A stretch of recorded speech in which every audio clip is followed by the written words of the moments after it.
Let us begin gently with the kind of quiet that settles softly over the hills after the last sheep has been led into the pen. This is not the rush of modern sleep, the crash of exhaustion against a digital tide. No, this is medieval sleep, slow as molasses and dark as the velvet skies above a village unspoiled by electricity. To truly understand how people once slept, we must first shed everything familiar. Close your eyes if you like. Imagine a world where time is told by the sun and the bell. A world where darkness is something you don't just notice, you feel it wrap around you like a shawl. Here in this older rhythm, sleep was not a nightly inconvenience but a woven part of life's sacred fabric. As the sun slipped beneath the horizon, medieval life gradually quieted. There were no television sets to shout over the crickets, no urgent emails to delay the sigh of the feather mattress. For most, nightfall marked the end of labor. Whether you were a blacksmith, a baker, or a Benedictine monk, the evening brought with it an invitation to retreat, not just into the home, but into a different kind of awareness. Before sleep came prayer. Vespers, the evening prayer service, was observed by clergy and devout lay people alike. For monks and nuns, this was a routine as sacred as breath itself. The soft echoed chant of psalms in candlelit chapels signaled the end of day's labor and the beginning of rest. The world slowed, and voices lowered. Life curled into itself. Now let us tiptoe toward the bedchamber, not all of which were made equal. For the wealthy, a bed might resemble a small room unto itself. Enormous, elaborately carved wooden frames, heavy curtains to keep in warmth and keep out prying eyes, and fine linens embroidered with saints and serpents. The mattresses were filled with feathers, tended by servants who warmed the sheets with brass pans filled with coals. A nobleman's sleep was a performance of comfort and status. In stark contrast, a peasant's bed was more utilitarian. A humble sack of straw or hay, perhaps shared with family members or livestock. There were no sheets to change, only rushes on the floor that were occasionally swept clean and scented with herbs to mask the musk of hard work and proximity. Yet even in simplicity, there was dignity in rest. Sleep was not a luxury. It was a necessity everyone shared. What may surprise modern ears is the structure of that sleep. Medieval people didn't sleep in one long stretch as we try to do today. Instead, sleep came in 2 acts. This was called segmented sleep, and it was as natural to them as brushing our teeth is to us. First sleep began shortly after nightfall, and lasted a few hours. Then came the watch, a quiet period of wakefulness often lasting an hour or 2. People would rise, tend the hearth, sip a warm ale, or even visit neighbors. Some might pray, others might make love. Some simply sat and thought. This wakeful interlude was not considered insomnia or disruption. It was a normal part of the night. In fact, it was often cherished. During this time, monks would rise for matins, nighttime prayers in dark stone, chapels. In towns, bakers might begin kneading dough to be ready by morning. In rural cottages, someone might check on a restless animal or rock a waking child. Then came second sleep, a return to rest until dawn. It was during second sleep that dreams took center stage. Medieval people believed dreams were messages, perhaps from God or perhaps from darker places. Dream interpretation was an entire practice. To dream of teeth falling out might suggest death was near. A dream of flying could mean either spiritual freedom or a demon's trick, depending on who you asked. But what did the night feel like? Cold, often. In Northern Europe, winters were long and windows were more draught than glass. People wore nightcaps, shared beds with family or even guests, and huddled beneath layers of rough wool. Silence wasn't total. Dogs barked, winds howled, and sometimes townsfolk made their way from one end to another, singing or stumbling. Yet the overarching feeling was stillness. The stars above were uninterrupted by neon signs or headlights. When the moon was full, it cast silver maps across the forest floor. When it was new, the dark was absolute. Privacy, too, was different. Entire families might sleep in the same room. Travelers at inns could share beds with strangers, separated only by a board or a grumble. It was practical, not scandalous. And, while that might sound odd to modern sensibilities, it fostered a kind of closeness, communal warmth, not just bodily but social. There were fears, of course. Night was when the veil between worlds thinned. Witches, ghosts, and wandering spirits were said to be most active after midnight. That is why bedtime prayers were so common. Protection not just from physical dangers, but from supernatural threats. Saying a charm or crossing oneself before sleep was as common as fluffing a pillow. We must also remember that people lived slower lives, and their bodies attuned to the rhythms of nature. The absence of artificial light allowed for deeper rest, even if broken in two. The night was not just time for sleep, but for renewal, reflection, and even quiet companionship. And so, as our first candle flickers to its end, we pause here at the threshold of 1,000 nights gone by. We've stepped into a time when sleep was not passive but purposeful, not singular but shared. As your eyes grow heavy and your breath finds its rhythm, imagine yourself not just falling asleep, but stepping into a tradition as old as stone walls and as gentle as starlight. The curtain falls softly on the day. As dusk descends upon a medieval village, the streets gradually empty, the laughter of children fades, and the warm, golden light from open doorways gives way to flickering candle flames.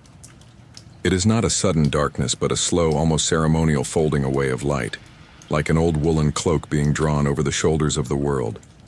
This is the beginning of what medieval people called their first sleep. To the untrained, modern ear, that phrase might sound quaint or even mistaken. But to those who lived in the centuries before gas lamps and iPhones, the first sleep was as routine as breakfast. It was a phase of night as reliable as sunset itself. But before the first sleep could begin, there was a kind of quiet choreography. In cottages and castles alike, the last tasks of the evening were finished with practiced grace. The fire was banked, its glowing embers preserved beneath ash so it could be revived come morning. Loaves of bread were wrapped in cloth to keep them from hardening in the night air. A cat might be let in, a door bolted, a prayer whispered as a final word, to the waking world, and then to bed. The term to bed in the Middle Ages carried far more meaning than merely lying down. It signaled a passage, a retreat from the visible world and an entry into something slower, deeper, and sometimes holier. The first sleep usually began between 8 and 9 p.m., depending on the season. In the winter months, it might begin even earlier. The darkness came faster then, like a velvet curtain eager to sweep across the stage. Imagine a farmhouse, the walls insulated with clay and straw, dimly lit by a tallow candle sputtering gently on the table. The parents lie side by side, their children curled nearby. Perhaps there is a dog at their feet, its nose twitching in a dream. Outside, the last of the chickens have quieted. The only sounds are the breathing of the sleepers, the creaking of old wood, and, far off in the distance, the lonely call of an owl. It is in this setting that the first sleep begins, and it is deep, deeper than many of us today have known. The absence of artificial light allowed the brain to release melatonin, naturally and powerfully, plunging people into rich, restorative slumber. Some studies suggest that first sleep contained the heaviest, dreamless portion of rest, the time when the body repaired itself and the soul settled. But even within this deep rest, there were rituals. In some noble households, servants might come to check on their masters once or twice during the first sleep, adding more wood to the fire or adjusting heavy curtains to keep out drafts. In monasteries, the dormitory was a place of sacred stillness. The monks would have undressed and reclothed in their simple sleeping garments, often just their robes or a woolen tunic. Heads shaved clean, they would lie shoulder to shoulder, on wooden pallets bound by both spiritual and social closeness. Privacy was limited, and so boundaries were mental rather than physical. To sleep in such proximity was not seen as uncomfortable. It was merely the way of things. And perhaps that physical closeness even offered a kind of comfort, like the old warmth of a familiar blanket. It is worth pausing here to reflect on how the medieval mind understood this first phase of night. The church taught that sleep was a moment of vulnerability, both physical and spiritual. As such, many believed the first sleep was protected by angels. It was said that guardian spirits kept watch through the initial hours, defending the soul from the creeping threats that roamed in the darkness beyond the firelight. But not all believed these hours were entirely safe. For some, especially in the countryside, the first sleep was a fragile time. Folk tales whispered of spirits that moved just before midnight, wights, night hags, or even restless dead who sought companionship. A twig snapping outside the cottage could make a sleeper turn in his straw bed, clutching his crucifix a little tighter. This superstition, far from frightening, simply added another layer to the rich psychological world that surrounded sleep. If first sleep had a personality, it would be that of the elder sibling. Sensible, heavy-lidded, practical. It was the sleep of muscles resting after toil, of joints soaking up stillness. It did not want to be disturbed, but it accepted interruption as natural, because as strange as it may seem to us, people expected to wake up between sleeps. They did not find it unusual to rise in the night. In fact, some wrote of this interlude with fondness. In the margins of a 15th century English manuscript, a monk scrawled a note about waking between sleeps to write down a verse that had come to him. Others recorded that they used the break to visit the chamber pot, drink ale or warm milk, or simply sit in the darkness listening to the sounds of night. One woman in a court record from the 1300s even testified that she was awake during the mid-wake when she saw something strange in her husband's behavior, an observation that would have legal significance. Clearly, the idea that nighttime was uninterrupted was foreign to their worldview, and so the first sleep fades around midnight, not with alarm clocks or harsh light, but with the gradual reawakening of awareness. Eyes flutter open. The embers are checked. A blanket is pulled up. And the quiet space of the watch begins. But that is a story for another time. For now, let us stay with the soft quiet of the first sleep, the way it descended like a gentle mist, the way it wrapped around the body with the same patience as a lullaby hummed by a mother to her child. The first sleep was not rushed, not stolen between chores. It was savored, respected, even in some cases celebrated. And as you lie back now, perhaps preparing for your own first sleep, know that you are not alone. Across centuries, across continents, countless others have surrendered to that same darkness. Their dreams may be long forgotten, their names lost to time, but the peace they sought in those early hours still echoes quietly, somewhere between the chiming of vespers and the whisper of dawn. The night, once so absolute in its hush, begins to stir again. Somewhere in the rafters a mouse scampers. A distant rooster, confused or perhaps ambitious, gives a tentative crow. And within the bed, a pair of eyes open, not in panic or urgency, but as part of a rhythm as old as oil lamps and bell towers. This is the watch. For many in the medieval world, the hours after midnight were not simply a continuation of sleep. They were something else entirely, a space between worlds. Known as the watch, or more poetically, the midnight wake, this time was anticipated, expected, and often used with quiet purpose. Imagine waking in a soft bed of straw or a carved wooden frame, your breath visible in the cold night air, though your body remains warm beneath layers of wool. You're not alone. Around you, others stir as well. A husband, a sister, a servant. No one is alarmed. No one panics. You rise slowly, perhaps lighting a small rushlight, careful not to wake the children.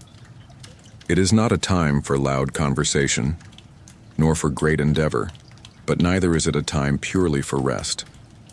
In the great stillness between first and second sleep, people found room for themselves. But what did they do during these hours? Some prayed.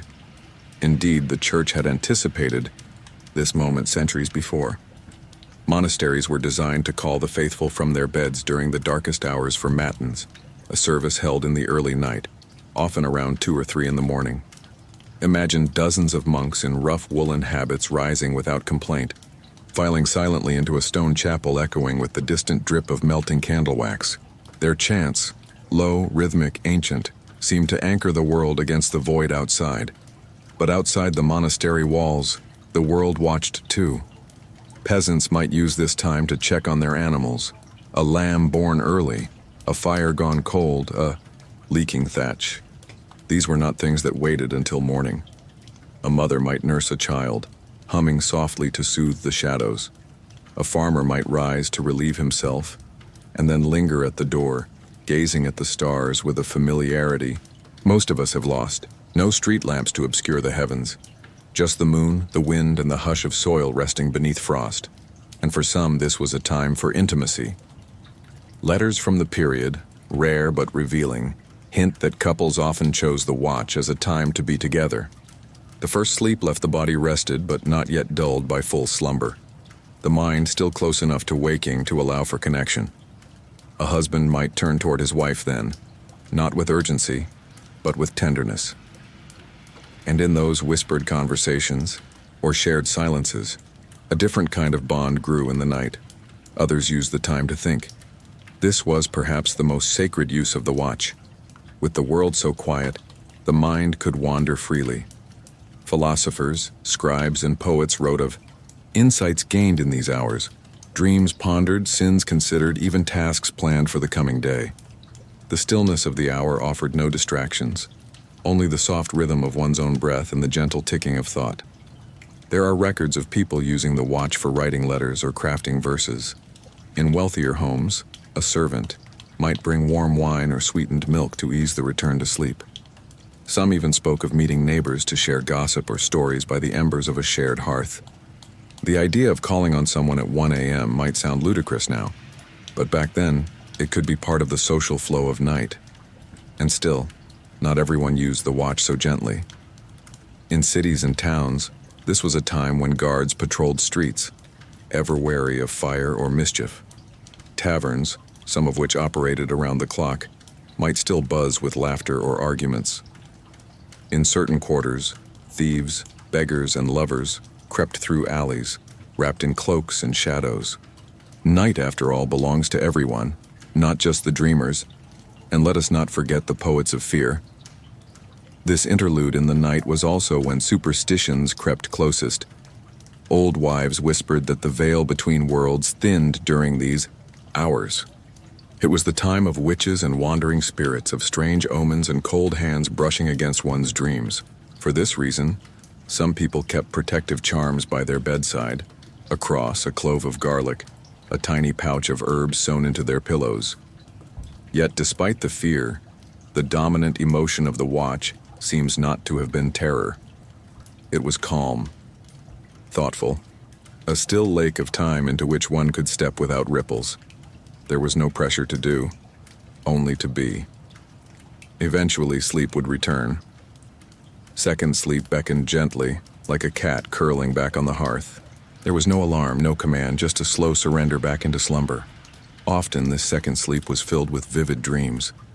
Many medieval dream books warned that the visions seen after midnight were more potent, more accurate, more prophetic. Perhaps because they came not from exhaustion but from reflection. And so the watch ended not with fanfare but with the closing of eyes and the rustling of blankets. The candle burned low, the wind whispered again, and the world returned to its nightly rhythm. As you listen now, perhaps in your own still hour, consider the quiet dignity of this practice. The acceptance of waking as part of sleep, the refusal to view interruption as a flaw, the gift of time given back to you, without agenda, without distraction.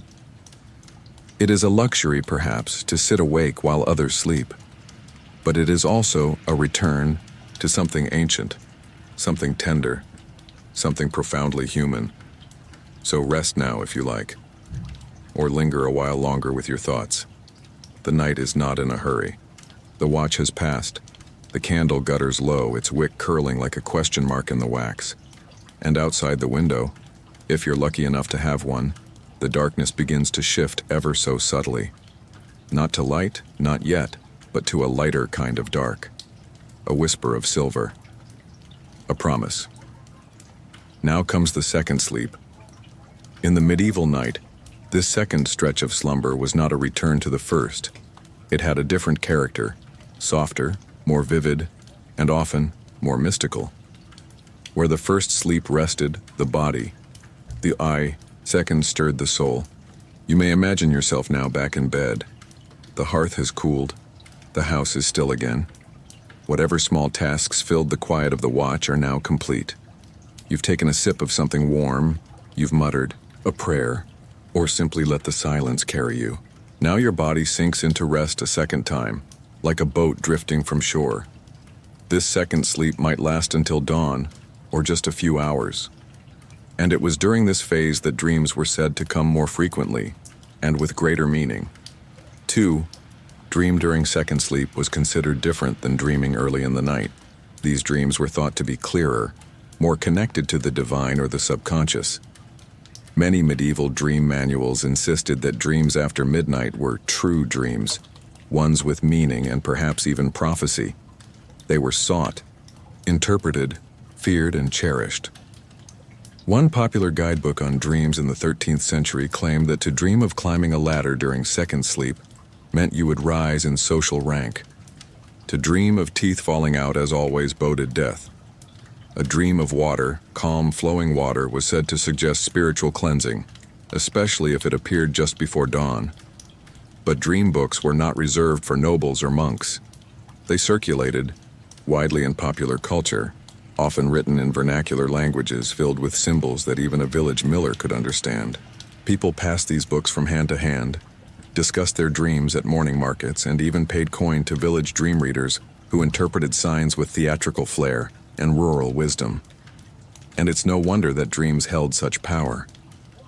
This second sleep occurred in a time when the body was no longer worn down, but the mind was adrift, unburdened by work, quieted by darkness. It was a perfect stage for the imagination to roam. Some people kept dream diaries, though not always in the way we think of diaries today. Monks and scribes might scribble brief notations in the margins of books, referencing a strange dream or an unsettling image. Noblewomen sometimes mentioned dreams in letters delicately framed in metaphor. A commoner might tell their spouse or child at breakfast, "I dreamed last night of fire. Do you think it means anything?" The answer was usually yes. Of course, not all dreams were beautiful. Some were terrifying. The devil was a frequent visitor in medieval dreams, as were ghosts of the unburied, beasts with too many eyes, and visions of purgatory's fires. But even these nightmares were accepted as part of the spiritual landscape of sleep. To be frightened in the night was not a sign of weakness. It was a sign that your soul was listening. Sleep, after all, was not just a biological act. It was spiritual. A rehearsal for death, some said. A chance for the soul to leave the body and travel. This belief was not just poetic, it was theological. The church warned that demons could tempt a person in dreams, and thus prayers before second sleep were especially important. These prayers were often simple. A murmured Ave Maria, a cross traced on the chest, or sometimes a small rhyme passed down from parent to child, asking for angels to guard the bed until morning. One popular charm found stitched into the corner of a pillowcase read, "Holy Cross, iron nail, keep me safe in hill and vale. If I dream or if I stray, guide my soul till break of day." And indeed, second sleep often ended not with a startle, but a slow natural stirring. The world did not jolt people awake. The birds did that, or the rising light, or the slow return of warmth to the room as the fire was rebuilt. For those living in cities, the second sleep might end with the sound of the church bell ringing prime, the first canonical hour, usually just after sunrise. It was the call to prayer, to work, to life. For a monk, it meant putting away dreams and returning to chanting. For a peasant, it meant taking up the plow. For a baker, it might be time to pull fresh loaves from the oven. But for just a few moments, before you sat up and reached for your shoes or your hood or your broom, there was a fragile peace. The last threads of a dream still hung in the air. Maybe you told someone. Maybe you kept it to yourself like a pearl tucked inside your thoughts. And then the day began. Let us not overlook the grace of this rhythm. 2 sleeps, a moment to wake and think. A return to rest, this time deeper in mind than in muscle. and a waking that came not with violence but with birdsong. Modern life chases efficiency. It corrals our sleep into tight boxes, compressing it between work shifts and alarm clocks. But the medieval night allowed space. Space to wake, space to wonder, space to dream. And so, as you settle into your own second sleep, whenever that may be, perhaps you'll feel a kinship with those who came before. Those who lay beneath wooden beams or thatched roofs. Those who dreamed of angels or ladders or quiet rivers. Those who awoke before dawn, just long enough to sip water, whisper a prayer, and drift once more into the arms of the night. Let us now open a wooden door, gently without creaking, and step into the rooms where medieval people laid their heads. Let us pull back the curtain, quite literally in some cases, on the places of rest and retreat in a world lit by firelight and shadow. In modern minds, a bed may seem a simple thing, mattress, pillows, perhaps a quilt or two. But in the Middle Ages, a bed was far more than a sleeping surface. It was a signal of wealth, of comfort, and often of status and tradition. It was where births occurred, where prayers were whispered, where secrets were told. And yes, where dreams took root. Start first in the home of a noble family. The bedchamber, often situated on an upper floor of a manor house or castle, was among the most important rooms in the entire structure. To be invited into someone's bedchamber, alone to sit upon their bed, was an act of intimacy and honor. A nobleman's bed was an object of craftsmanship, sometimes rivaling the artistry of the chapel's altar. These beds were enormous, often elevated several feet off the ground to avoid drafts. They required small wooden stools to climb into. The frames were hand-carved from sturdy timbers, oak, yew, or walnut, etched with patterns, symbols, or sometimes religious scenes. The posts reached tall, creating a canopy that allowed for thick curtains to be drawn all around the sleeper. These curtains served not only to block out light, but to keep warmth in and prying eyes out. The mattress was layered. First, a base of ropes or leather straps, crisscrossed for support. On top of that sat a pallet, often a sack filled with straw or wool. The wealthiest households had mattresses filled with feathers, goose down being the most prized. Over this were linens, dyed in soft earth tones or occasionally bright, colors if the budget allowed. Bed sheets were washed sparingly, so they were often perfumed with herbs, lavender, rosemary, mint, to mask odors and lull the senses. Pillows were not as universal as one might think. In poorer households, heads often rested on folded cloaks or bundles of clothes. But in noble beds you might find multiple pillows, some for sleeping, others for propping one up to read by candlelight or receive guests while still reclining. And now let us descend from the halls of stone to the cottages of the countryside. Here, a bed might be shared by several members of the household. It could be built into the wall like a wooden alcove, a snug little nest lined with straw. More commonly, it was a humble frame of wood or even a pile of rushes spread directly on the packed earth floor. In colder seasons, whole families might sleep together under the same blanket for warmth. Parents, children, and sometimes even the family dog, who earned its keep by warming cold feet. There were no fitted sheets, no luxury mattresses. But there was care. Peasants refreshed the straw regularly. Some sprinkled dried herbs like wormwood or thyme among the bedding to deter insects. Bedclothes were mended and patched with diligence. The bed was where one returned after a long day of toil, and even if that rest came on a simple straw mat, it was valued deeply. In towns and cities, sleeping arrangements grew more diverse. Travelers at inns might find themselves sharing a bed with a stranger. This was entirely normal. Innkeepers charged by the space, not necessarily by the room. 2 or 3 patrons could be tucked into one wide bed, heads turned in alternating directions, for modesty. There are stories, some humorous, some awkward, of merchants, pilgrims, and even clergy sharing such close quarters, negotiating snoring, smells, and stories as part of the deal. Monastic communities offered a different vision altogether. Monasteries, the dormitory was often a long stone room with rows of identical beds or simple pallets. Monks slept clothed, heads uncovered, in silence. Talking was forbidden.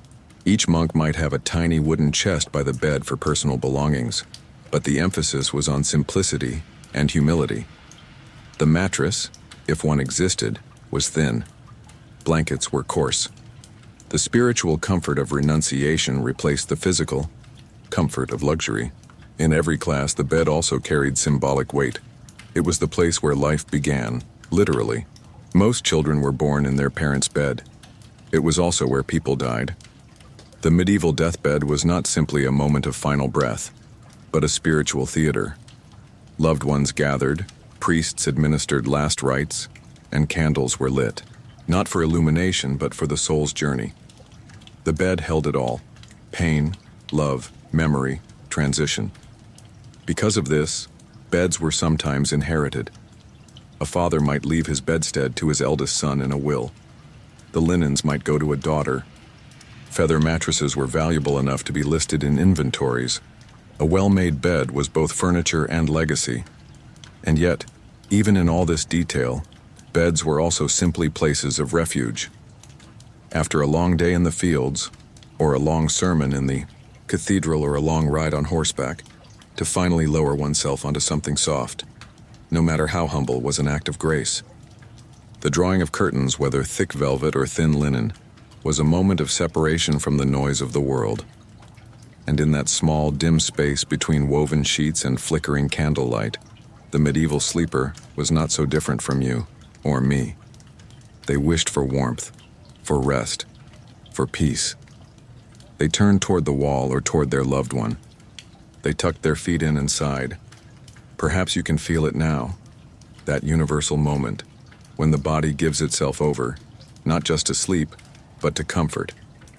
We are not so far from them, really, and so, as this chapter folds like the corner of a well-loved page, let us remember the many forms a bed can take: a straw-stuffed sack, a feather-lined throne, a pile of rushes on a stone floor. Each one, in its own quiet way, held dreams. Let us dim the lanterns now and lean into something both intimate and inevitable in the medieval world: sleeping not alone, but with company. In the 21st century, privacy is often treated like a right. We expect our own space, our own pillow, perhaps even our own weighted blanket. But if you were to whisper that expectation into a medieval ear, you might receive only a confused smile, perhaps followed by a bemused chuckle. Because for most people in the Middle Ages, sleeping alone was the true oddity. To sleep in that world of flickering candles and communal hearths meant to sleep together. And not just with loved ones, but often with strangers, neighbors, servants, and sometimes, yes, animals. Let us begin at the beginning, the peasant household. Picture a simple one-room cottage, a hearth, a table, perhaps a loom or a spinning wheel in the corner. The family that lived here likely included parents, children, and possibly an elderly grandparent. And at night, when the work was done and the prayers said, they all went to bed. Together. It wasn't out of preference or sentimentality, it was out of necessity. Warmth was a precious commodity in a time without insulation. Fireplaces lost more heat than they gave. So the best heater available?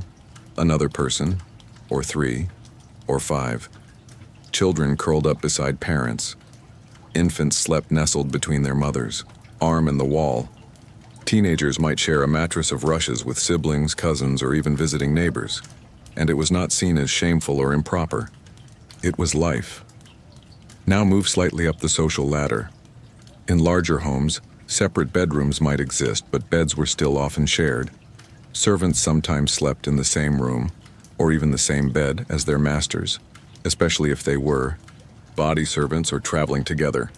Courtiers and knights bunked together on journeys. Apprentices and journeymen shared bunks in city homes. The expectation of solitude was not only rare, it was impractical. But perhaps nowhere was this sharing more unexpected than in inns and taverns. You've ridden all day on horseback. Your cloak is damp, your legs ache, and the wind has teased every warm thought from your bones. You see a swinging sign, an inn. Inside, warmth and stew. And after you've paid for a meal and a mug of ale, the innkeeper leads you upstairs to your room. Except it's not your room. You open the door to find one large bed, already occupied by another traveler snoring under a pile of itchy blankets. The innkeeper points to the empty half with a shrug. That's yours. And so you lay down next to a stranger, sometimes head to toe, sometimes side by side. Occasionally a plank of wood was placed between sleepers, a literal bedfellow. Divider. Not for modesty so much as to minimize accidental contact during the night. It sounds strange now, even comedic. But it was not considered so then. It was simply the custom. A place to sleep was a place to sleep. And in many cases, these temporary bedmates became part of one's travel tales. The merchant from Bruges who snored like a boiling kettle, or the friar who muttered his prayers even in dreams. Of course, shared beds could also be the setting for more complicated encounters. In legal records from England, for example, there are court testimonies about what happened, or was claimed to have happened, during a night of shared sleeping. A scuffle, a confession, a stolen coin, a stolen kiss. The bed in such cases was not just a place of rest, but a stage upon which small dramas played out. Let us not forget the monasteries either. Though monastic life was centered around discipline and detachment, even monks often slept in communal dormitories. The silence of the night cloaked them, but proximity persisted. Beds were narrow and simple, but lined in rows. The rustle of habits, the sigh of an aging brother, the occasional whispered prayer, these were the sounds of a monk's midnight. Even in death, medieval people did not entirely escape communal sleeping. In ossuaries and charnel houses, bones were stacked neatly side by side. In churchyards, graves were dug close together, often with multiple family members buried in the same plot. The belief in spiritual closeness extended beyond the grave. We slept together in life, we might as well rest together in eternity.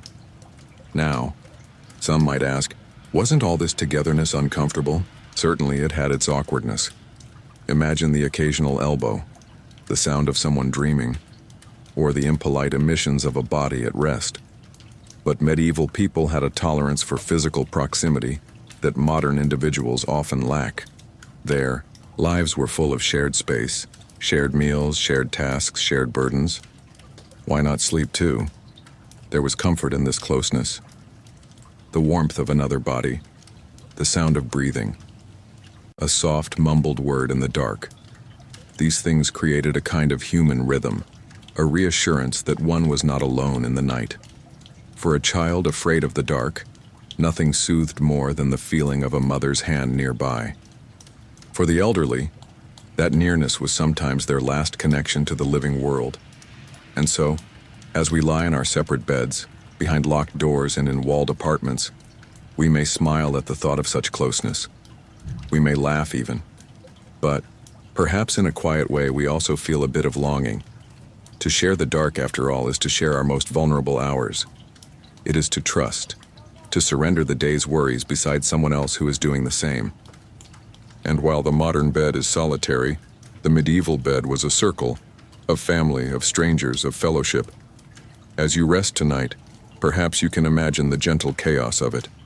A dog curled at your feet, a sibling breathing steadily beside you, a guest you met only hours ago already lost in dream. It's a tapestry of sleep, stitched not with solitude, but with shared slumber. As we settle deeper into the shadowy folds of the medieval night, a soft rustling comes from the corner. Not the sound of a restless child or a creaking timber, but the subtle, familiar presence of another kind of bedfellow, an animal. Perhaps a cat curling tighter, a dog stretching and sighing, or the occasional grumble of a pig beneath the floorboards. Yes, in the Middle Ages, the night did not belong to humans alone. Animals were companions, workers, guardians, and often fellow sleepers. In a world where the hearth was the heart of the home and warmth was precious, creatures great and small crept closer at night. Not out of mischief, but out of instinct. And more often than not, they were welcomed. Let's begin with the most beloved nocturnal companion of all, the cat. Cats were prized in medieval households not just for their grace or soft purrs, but for their practical talents. They were the silent hunters of the night, guarding grain stores and kitchen corners from the rustling threat of mice. A cat curled near the hearth was as valuable as any broom or pot. But cats weren't just tolerated. They were adored. Illuminated. Manuscripts sometimes show monks sketching playful cats in the margins, tail aloft, eyes full of mischief. One famous monk even scrawled a poem about his cat, Pangurban, describing their side-by-side lives. The man with his books, the cat with his mice, each immersed in quiet work. At night, these feline friends might creep into bedchambers, tucking themselves at their master's feet or into a warm corner of the bed. In winter, their small bodies were a welcome source of heat. Their purring, steady and rhythmic, may well have lulled more than one weary peasant or scholar to sleep. Then, of course, there were the dogs. Unlike the pampered pooches of today, most medieval dogs earned their place by being useful, herding sheep, guarding the door, or sniffing out game. Yet despite their working roles, dogs were deeply loved and often shared in the more tender aspects of domestic life, sleep included. A guard dog might sleep beside the main door, ears perked for danger, but smaller dogs, especially lap dogs kept by noblewomen, often nestled right into the bed itself. A 15th century lady might retire to her curtained bed with a little spaniel nestled at her side, its silky ears draped over the pillow. In peasant homes, dogs shared the rushes or straw mats, lying curled beside their humans in tight domestic circles. There was warmth in their bodies, trust in their presence, and a kind of unspoken comfort in knowing that even in your sleep you were watched over. But it wasn't just the cuddly creatures that crept into sleeping spaces. Chickens, goats, and even pigs sometimes shared the same room, or at least the same structure as humans. In rural homes where barns were an unaffordable luxury, animals were kept close to protect them from thieves or predators. The line between home and stall was flexible. Chickens roosted on rafters, clucking softly as they settled for the night. Goats might sleep in corners, their soft chewing a background rhythm to midnight dreams. And pigs, smart, social creatures, were sometimes allowed beneath the floorboards or under raised beds, grunting softly in their sleep. Though this might sound unthinkable to modern sensibilities, it was a practical arrangement. These animals were assets: eggs, milk, warmth, and eventually meat. Keeping them near wasn't unsanitary, it was survival. And oddly enough, there was affection too. One medieval diary describes a pig named Oswin, who followed the family around, like a dog, and refused to sleep anywhere but just beneath the mother's bed. Children would reach down in the night to stroke his coarse hair. He grunted when someone snored. Horses, cows, and larger livestock generally remained in attached barns or sheds, but the air was often shared. In longhouses, common in northern Europe, people and animals lived under one long roof. A partition might divide the two spaces, but the sounds, smells, and warmth mingled freely. This close animal proximity also made its way into dreams and stories. Medieval dream guides often referenced animals as symbols. To dream of a barking dog could mean a quarrel, a purring cat, betrayal, a pig, wealth, or gluttony, depending on its behavior. These creatures crept into the subconscious, just as they did the sleeping room. Yet animals were not merely dream symbols or practical additions. They were part of the family. Their presence was woven into the very experience of medieval rest. The night was not silent. It was a symphony of small sounds. The flutter of a hen adjusting her feathers, the twitch of a dog's paws in dream chase, the delicate bell on a cat's collar jingling as it pounced upon unseen things in the dark. Of course, not all was peace and warmth. Fleas and lice were common. Rats sometimes gnawed at the edge of beds. A pig might step on your toes. A rooster might crow at 3 a.m, confused by moonlight. Still, these were not horrors. They were part of the texture of life, accepted, worked around, endured. In noble households, animals were sometimes excluded from sleeping chambers by edict. But even there, exceptions were made for the beloved greyhound, the cherished lap cat, the falcon resting on a perch near the window. Animals weren't just tolerated, they were companions in the quiet dark. They were listeners, protectors, warmers of cold beds, and chasers of cold thoughts. So as you lie in your own bed tonight, Whether beside a pet or beneath a heavy quilt, consider the echo of all those furry and feathered dreamers from ages past. Their paws on stone floors, their breath in cold rooms, their presence a gentle reminder that sleep even then was rarely solitary. Let us now open the wardrobe of the past, not one filled with silks and armor, but with softer, simpler things. Tunics worn thin by time, woolen shifts scented faintly with lavender and ash. Tonight we dress for sleep in the Middle Ages. In our modern world, pajamas are a given. Drawers full of cotton sets, fleece onesies, or silk slips. But what did people wear to bed when the night came, not with bedside lamps and Netflix, but with candle smoke and the tolling of vespers? The answer, like much in the medieval world, depends on where you stood in society and how cold the wind was blowing. Let's begin with the simplest approach, sleeping in the nude. Yes, many medieval people, especially peasants and laborers, simply undressed and slept without clothing. It was not shocking, it was practical. Their outer garments were often their only garments, and after a full day of wear, these needed to be aired out or shaken of dust and sweat. In homes where sleeping quarters were shared by multiple people, modesty rules still applied. A man might keep a linen cloth nearby to throw over himself if someone entered unexpectedly. A woman might retain a thin underdress or chemise if sleeping in a more crowded household.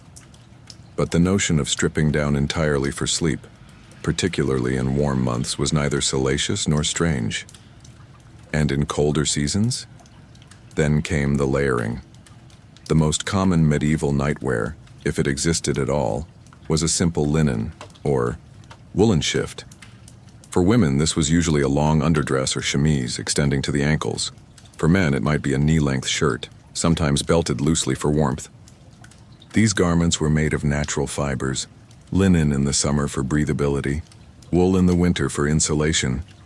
These night shifts weren't specially made for sleeping. They were often the same garments worn beneath outer clothes during the day. The idea of dedicated pajamas was still centuries away, but a well-worn shift, soft from many washings, could be as comforting as any modern sleepwear. In wealthier households, sleeping garments could take on a more formal quality. Noblemen might own a nightgown, not unlike a long robe, made of fine wool or even imported fabrics. These were sometimes lined with fur, trimmed with embroidery, and worn with a nightcap to preserve heat.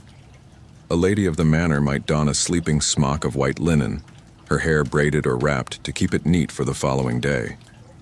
Indeed, the medieval nightcap is one of the era's most iconic sleep accessories. Worn by men and women alike, these caps served a very practical purpose: to keep the head warm. Heat escapes the body most easily through the head, and in the drafty chambers of stone castles or timber homes, a sleeping cap was not fashion. It was necessity. Some were simple cloth wraps. Others were shaped like a cone or a bonnet, tied under the chin with soft strings. Children wore them too, especially in the colder months. Shoes were left at the door or tucked beside the bed, but socks were sometimes worn to bed, especially by the elderly or infirm. These weren't your cozy modern knit socks, but rather woolen foot wraps or boot-like coverings tied with leather thongs or cloth bands. Slippers or wooden clogs were kept close for midnight trips to the hearth or the privy. But for many, the true comfort didn't come from the fabric. It came from ritual. Just as one might fold a blanket today or fluff a pillow, medieval people had nighttime customs tied to their clothing. Removing a belt might signal the body was free from the obligations of labor. Untying a headscarf meant the day's duties were over. Rolling up sleeves no longer necessary. Each small undressing was a gesture of surrender, to rest, to quiet, to the long embrace of the night. In monasteries, sleeping attire was governed by strict rules. Monks and nuns often slept in their day robes or in simpler versions of their habits. Modesty and discipline were paramount. Some orders forbade sleeping fully horizontal, believing that reclining invited sin or indulgence. A few even slept on wooden planks or narrow pallets, fully clothed, their hands folded over their chest as if already preparing for death. Their nightcaps, if worn, were plain and undecorated. Their linens, if owned, were washed only infrequently. And yet, even in these austere places, sleepwear reflected the rhythm of the spiritual life. Sleep was not just bodily rest, it was a rehearsal for the afterlife. Let us not forget the symbolism that crept into sleepwear. Colors mattered. White was common, not just for its availability, but for its spiritual association with purity. To sleep in white linen was to wrap oneself in innocence. Red, the color of passion and martyrdom, was rarer but sometimes used among nobility. Black, associated with mourning and humility, was more likely found in the monastic world. Embroidered edges or initials stitched into nightclothes served both as identification and as a mark of pride. A mother might sew her son's name into the hem of his nightshirt before he traveled. A noblewoman might embroider a small prayer into the collar of her sleeping gown. And as always, scent was part of the sleeping attire. Herbs like lavender, sage, or chamomile were often tucked into linens or sewn into sachets. These were believed to ward off lice or sickness, but they also provided comfort. The soft smell of lavender on the edge of a woolen shift might well have been the last thing a tired soul sensed before slipping into dreams. So tonight, as you change into your own nightclothes, be they soft cotton or silk, perhaps you'll pause to imagine a different ritual. Young woman in a thatched roof cottage unlaces her bodice and steps into a homespun chemise. A tired friar brushes ash from his robe and tugs a linen cap over his tonsured head. A child clutches a wool blanket, the scent of rosemary stitched in the hem, all of them preparing as you are now for sleep, not just changing garments but stepping gently out of the world of daylight. Because in every century, sleep begins with a signal, a loosening, a surrender, and the soft rustle of night clothes is the music that carries us there. Let us rise now, not to leave our journey but to gently observe the place around the sleeping body. In the quiet hush of a medieval night, the architecture of sleep wasn't merely a background, it was a participant, shaping every breath, every draft, every flicker of flame. Today we think of a bedroom as a retreat. 4 walls, a door, perhaps a window draped with curtains, a lamp with a switch, a rug underfoot, a plug for your phone. But in the medieval world, the sleeping space was a different animal, both simpler and more alive. Let's begin with the floor beneath our feet. In a peasant's home, this was not polished wood or laid tile. It was earth, packed hard by years of footfalls, sometimes covered with rushes or straw. These rushes weren't decorative. They served to insulate, to soften, to absorb spills and sounds. And they were often mixed with sweet-smelling herbs, lavender, mint, marjoram. The scent was subtle but persistent, rising with the warmth of bodies and the flicker of firelight. Once a year, sometimes more, sometimes less, these rushes would be swept out and replaced. The process was laborious but oddly ceremonial, a kind of domestic renewal. In wealthier homes, wooden floors were common, though still uneven, full of knots and creaks that told their own sleepy stories. Now, look upward to the walls and ceiling. A peasant's cottage might have wattle and daub walls, sticks woven together and smeared with clay, straw, and dung. Cracks were inevitable. So were drafts. To sleep well was to sleep wrapped in blankets, in cloaks, in warmth shared by kin.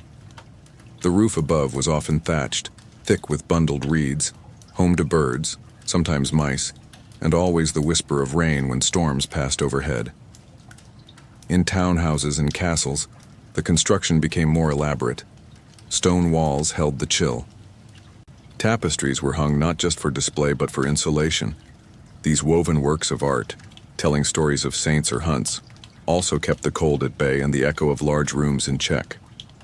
Ceilings in such homes might be beamed with great wooden timbers blackened by years of smoke and time, the shadows of flame dancing against them each night like silent puppets. Now turn your gaze to the windows, or perhaps the places where windows ought to be. Glass in the early medieval period was a luxury. Most windows were simple openings, perhaps shuttered with wood or covered with thin animal bladder to let in light and keep out wind. In the dead of winter, windows were tightly closed. In summer, they were propped open, allowing moonlight and cool air to creep inside, often along with the murmurs of night insects and distant bells. Then there is the hearth, the ever-burning heart of the sleeping room.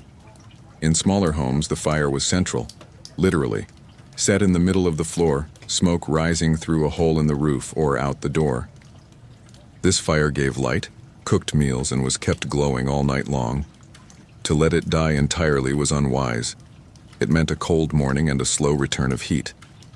In larger houses, fireplaces were built into walls, framed by carved stone or brick, sometimes with a chimney to carry away smoke more efficiently.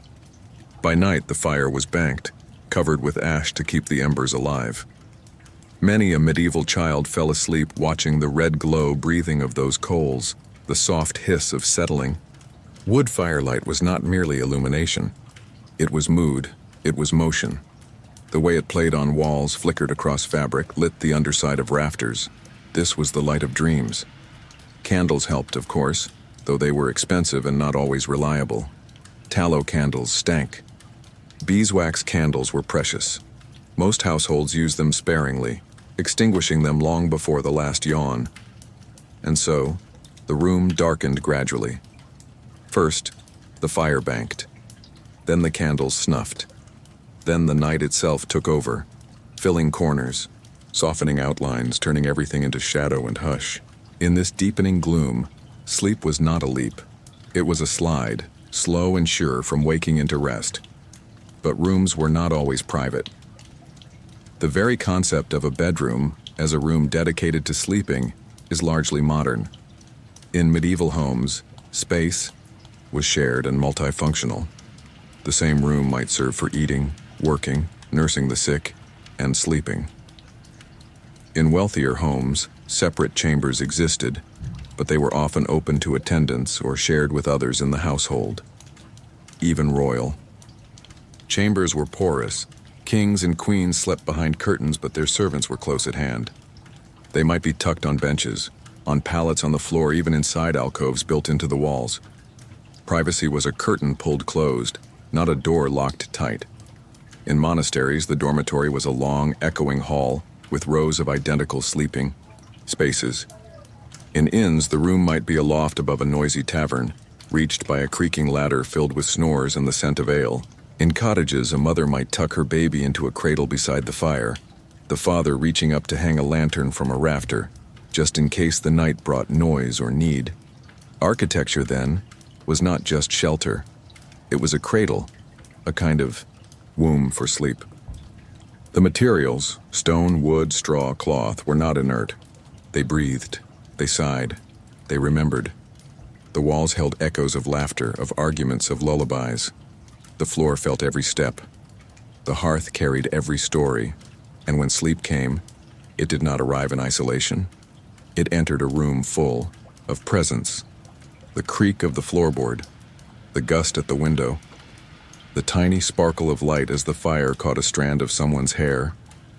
These were the elements of medieval sleep, not interruptions, but companions. So tonight, as you look around your own sleeping space, its neat angles, its clean floor, its electrical glow, perhaps you'll allow your imagination to drift backward. To a chamber lit only by flame, to a ceiling smoky and high, to a window that rattles in the wind, and know that sleep finds us wherever it may, between walls of stone or straw, under beams old or new, by firelight or lamplight. The architecture of sleep is not only what we build, it is what we surrender to every night with closed eyes and open dreams. The night has teeth. That's what many medieval sleepers might have said, or at least felt on long winter nights when the wind bit through wattle walls and even the fire shivered in its hearth. In such a world, staying warm during sleep was not a luxury. It was a quiet nightly battle. Let us step now into a room dimly lit, the last coals of the fire giving off a gentle amber glow. The bed beckons, but the cold is palpable. You can see your breath. The floor feels like stone, even if it's made of packed earth. And outside, the frost creeps up the corners of the shutters like tiny white fingers. So how, in the absence of central heating, electric blankets, and thermal pajamas, did medieval people manage to keep warm? The answer lies in a rich tapestry of textiles, tactics, traditions, and trust in the body heat of those close by. Let's begin with the most immediate defense: blankets and bedding. Medieval blankets were often heavy, woven from thick wool or even layered linen. For the wealthy, down-filled quilts offered greater comfort, while the poor made do with whatever cloths they had. Sometimes cloaks, sometimes patched together remnants stitched by hand. In the homes of nobility, a bed might be covered in multiple layers: a linen sheet against the skin, topped with woolen coverlets, a fur-lined quilt, and finally, a great embroidered counterpane for display. Beds were often curtained not for luxury alone, but to create a microclimate, a cocoon where body heat could gather and linger. These bed curtains were especially effective. Pulled closed, they trapped warmth, muted drafts, and even softened sound. Within such a canopy, sleep felt more protected, more insulated, not just physically but psychologically. But even outside noble homes, warmth was carefully pursued. Sheepskin was prized, both as lining and as mattress filler. The fleece held heat remarkably well. In some households, entire sheepskins were laid atop the bedding, turned wool side up, creating a soft and insulating top layer. Others used sacks filled with straw, wool, or feathers. The weight of these materials was considered comforting, long before modern weighted blankets were marketed for their calming properties. Now let us look to heat at the feet, where cold often strikes first. Woolen socks or foot wraps were common for those who had them. In some homes, people slept with their shoes on, not out of laziness but necessity.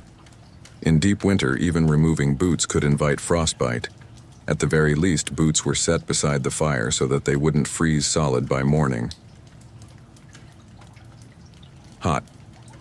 Stones or heated pans were another nighttime ally. Before going to bed, a servant or the household head themselves might heat a flat stone in the fire, wrap it in cloth, and place it beneath the blankets to warm the bed. Later, metal pans filled with embers, known as bed warmers, became more common. These were slipped between sheets just before bedtime, but they had to be handled carefully. Hot coals could singe cloth or cause smoke.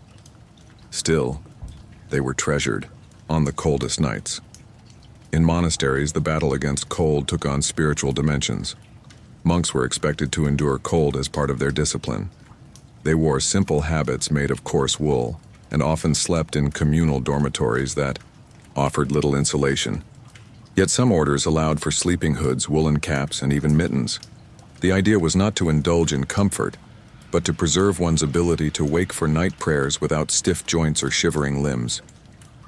In peasant homes, fire was life. A smoldering hearth, carefully banked with ash, was expected to survive the night. Its warmth radiated not just to the body but to the soul. Some families arranged their bedding close to the hearth, placing children and the elderly closest. The glow offered reassurance, a kind of anchor in the vast sea of night. Now, and then, another sort of warmth joined the bed. Animals, as we explored in Part 7, played their part. A dog curled at one's feet was not simply companionship, it was heat. Cats, too, would nestle against the belly or neck. Even livestock, kept indoors for protection, contributed ambient warmth to the space. The body heat of a cow or pig in an adjacent stall could make a noticeable difference, and of course human warmth was essential. People slept close together, sometimes pressed back to back, sharing heat beneath a single heavy quilt. In families, children were nestled between adults. In inns, strangers might sleep side by side. It wasn't scandal. It was strategy. Wives and husbands understood that closeness was not only affectionate, but thermal. There's an old English saying from the 14th century, "Better the wife be cold than the bed." A wink, perhaps, but also a recognition of how valuable warmth was when winter sang at the shutters. Let's not forget the role of nightwear. As we discussed in Part 8, nightcaps were nearly universal. Heads are vulnerable to heat loss, after all. In especially cold seasons, people sometimes wore multiple layers: a linen chemise, a wool shift, stockings, and mittens. Children were bundled so tightly in their quilts that only their noses poked free. And yet, for all the hardship, there was beauty in the ritual. To prepare for bed in winter meant a kind of ceremony: checking the fire, heating the stone, folding the blanket just so, tucking in one's cap, saying a prayer that not only asked for peace but for warmth, for survival. In one 15th century French manuscript, a father wrote to his son, "Let your fire not sleep before you do, and keep your feet wrapped like saints in their linen." Even in words, the desire to protect against cold became poetry. And so, as frost touched the eaves and the moon slipped through clouded skies, the medieval sleeper curled into themselves, their body cocooned in cloth, their heart steadied by the simple triumph of having made it through another day, and now, a night. Tonight, as you draw your own blanket up to your chin, feel its weight as they did. Hear the hush of fabric against skin. Imagine the faint glow of a banked fire on old stone, the soft scratch of wool on wood, the slow warming of limbs under layers. Because even when the world is cold, the act of keeping warm, together or alone, is a quiet kind of love.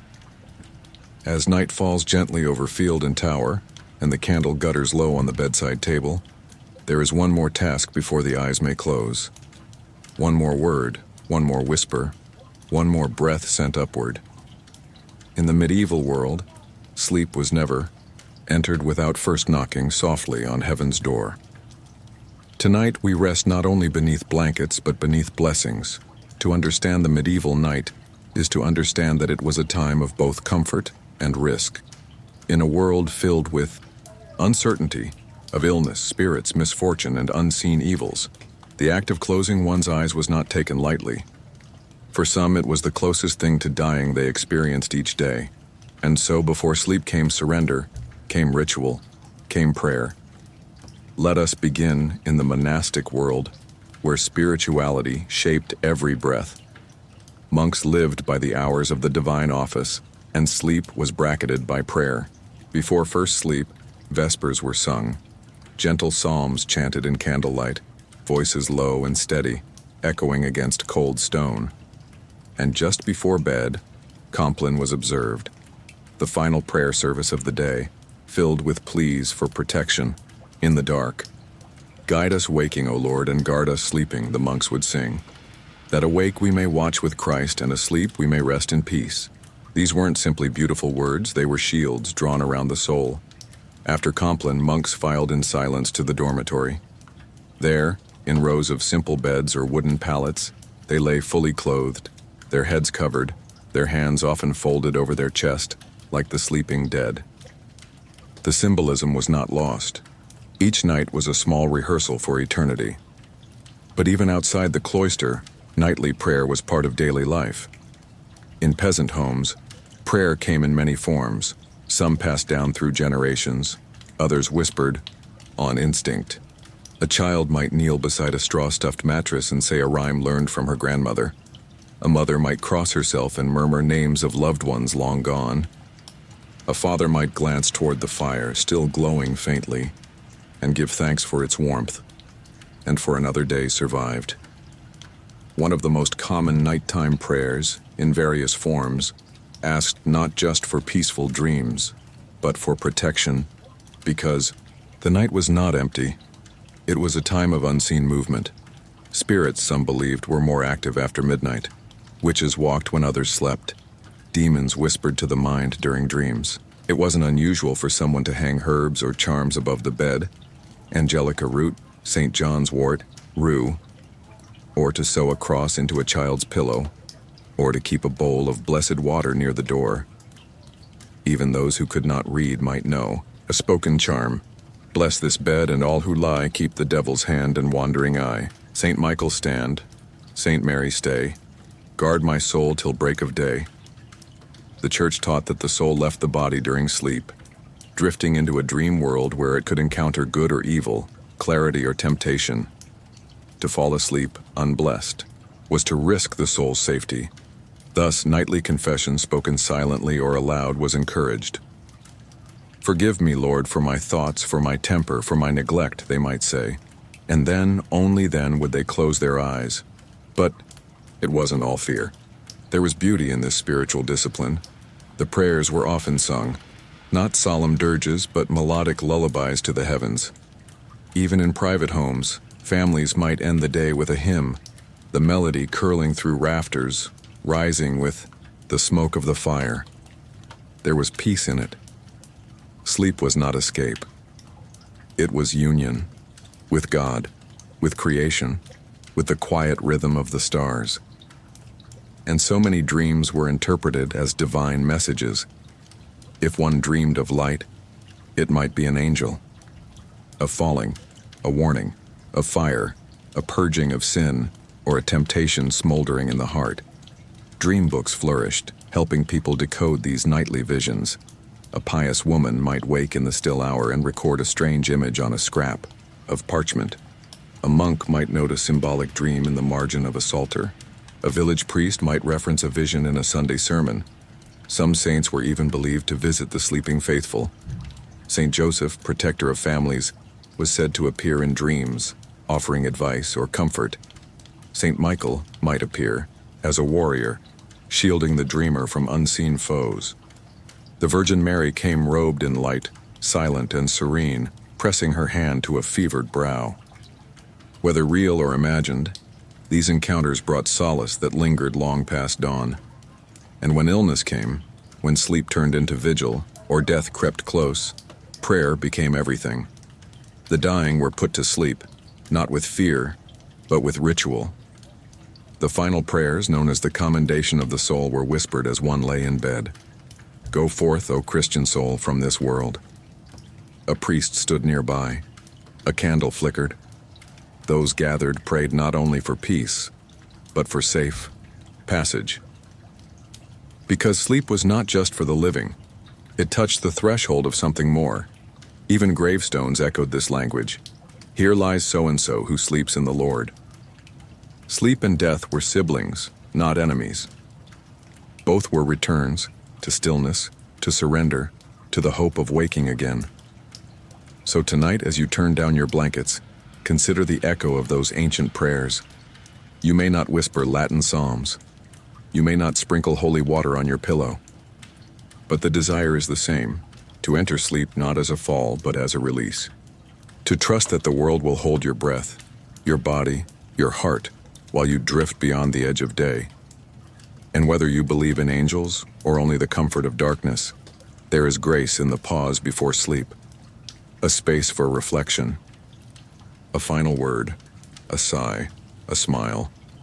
Because even now, centuries later, we still pray, not always with words, but with posture, with the act of lying down, of letting go, and that too is sacred.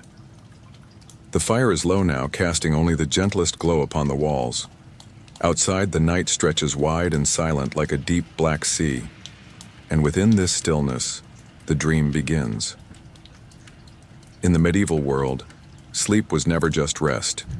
It was a crossing, and dreams were the bridges, shifting, shadowed, sometimes illuminated, sometimes terrifying.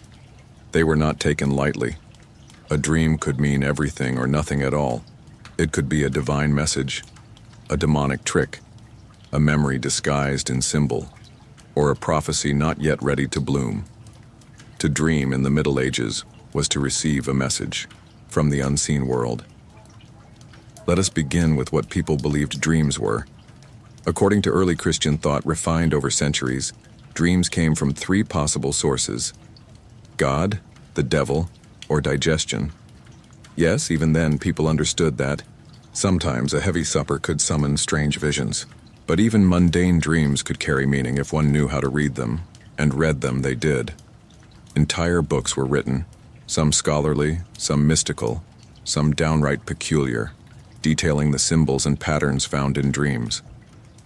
These guides, often called onera critica, from the Greek for dream interpretation, categorize dreams into themes, outcomes, and spiritual warnings. For example, to dream of teeth falling out meant death, often of someone close.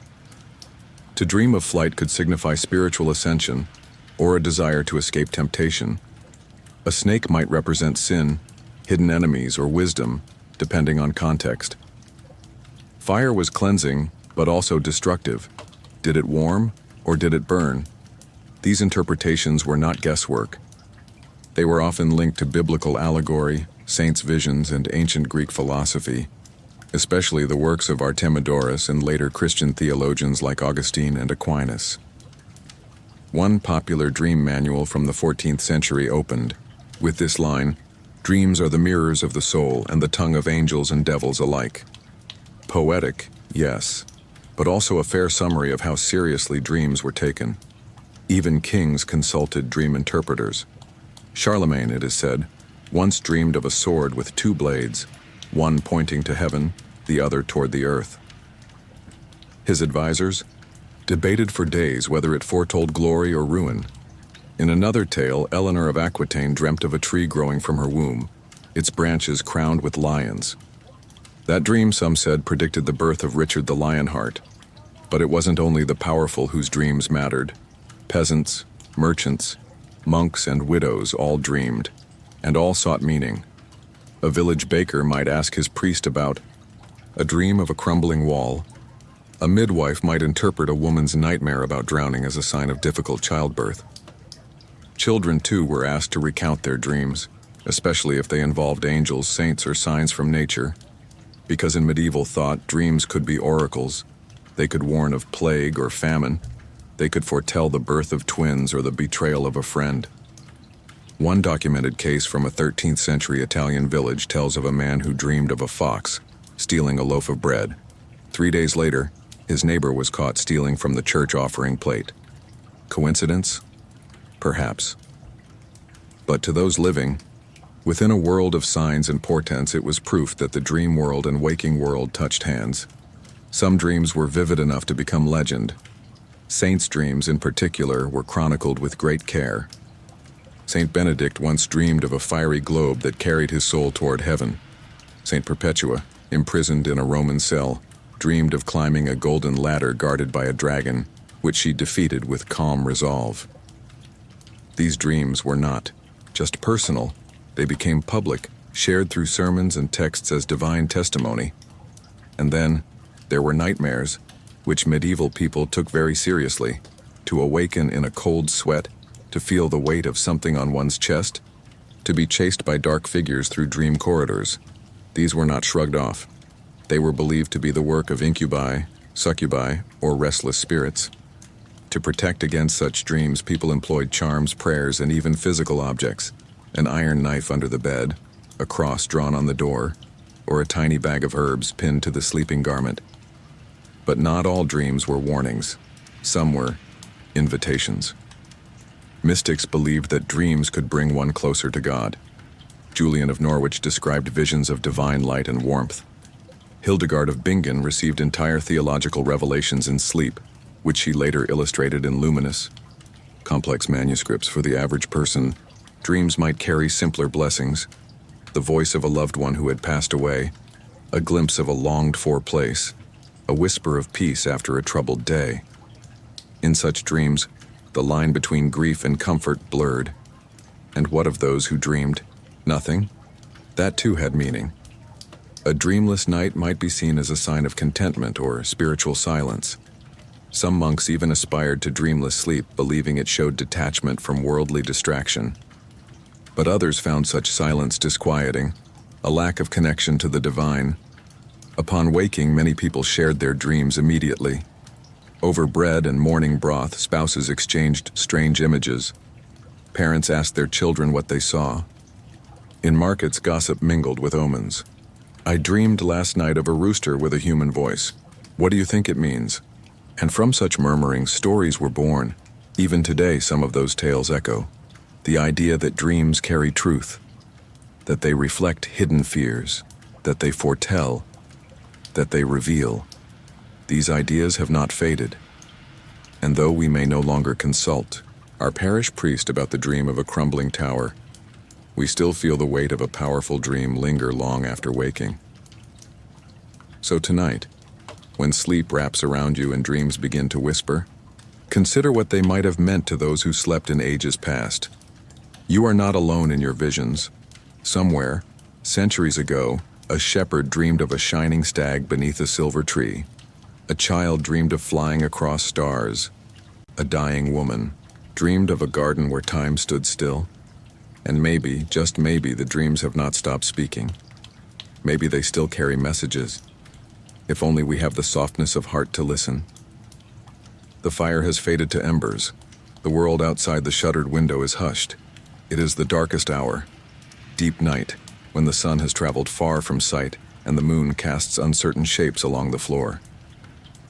For medieval people, this was not just night. This was midnight, the hour of whispers, of secrets, of silent dread. It is said that fear has many faces, but in the medieval night, it most often wore the shape of superstition. To sleep in that age meant to surrender not only to dreams and rest, but to a darkness that teemed in the imagination with unseen things. And so we enter the realm of midnight fears. Ghosts that wandered, witches that whispered, demons that pressed against the chest, and the strange noises in the rafters that no one quite explained. Let us begin with the most familiar shadow, the ghost. The idea of the wandering dead was not poetic. It was everyday. People believed that souls who died violently, or without proper burial, or burdened by sin, might linger, unable to rest, trapped between worlds. These spirits, called revenants, were not necessarily evil, but they were uneasy. And if one appeared in a dream or near the bed, it was taken as a sign, a wrong to right, a debt unpaid, a prayer unspoken. Entire manuals existed to identify and appease these spirits. Offerings were left at crossroads. Small coins were placed beneath pillows. In some villages, windows were sprinkled with holy water before sleep, just in case a spirit passed by. Even more dreaded, however, were the night hags.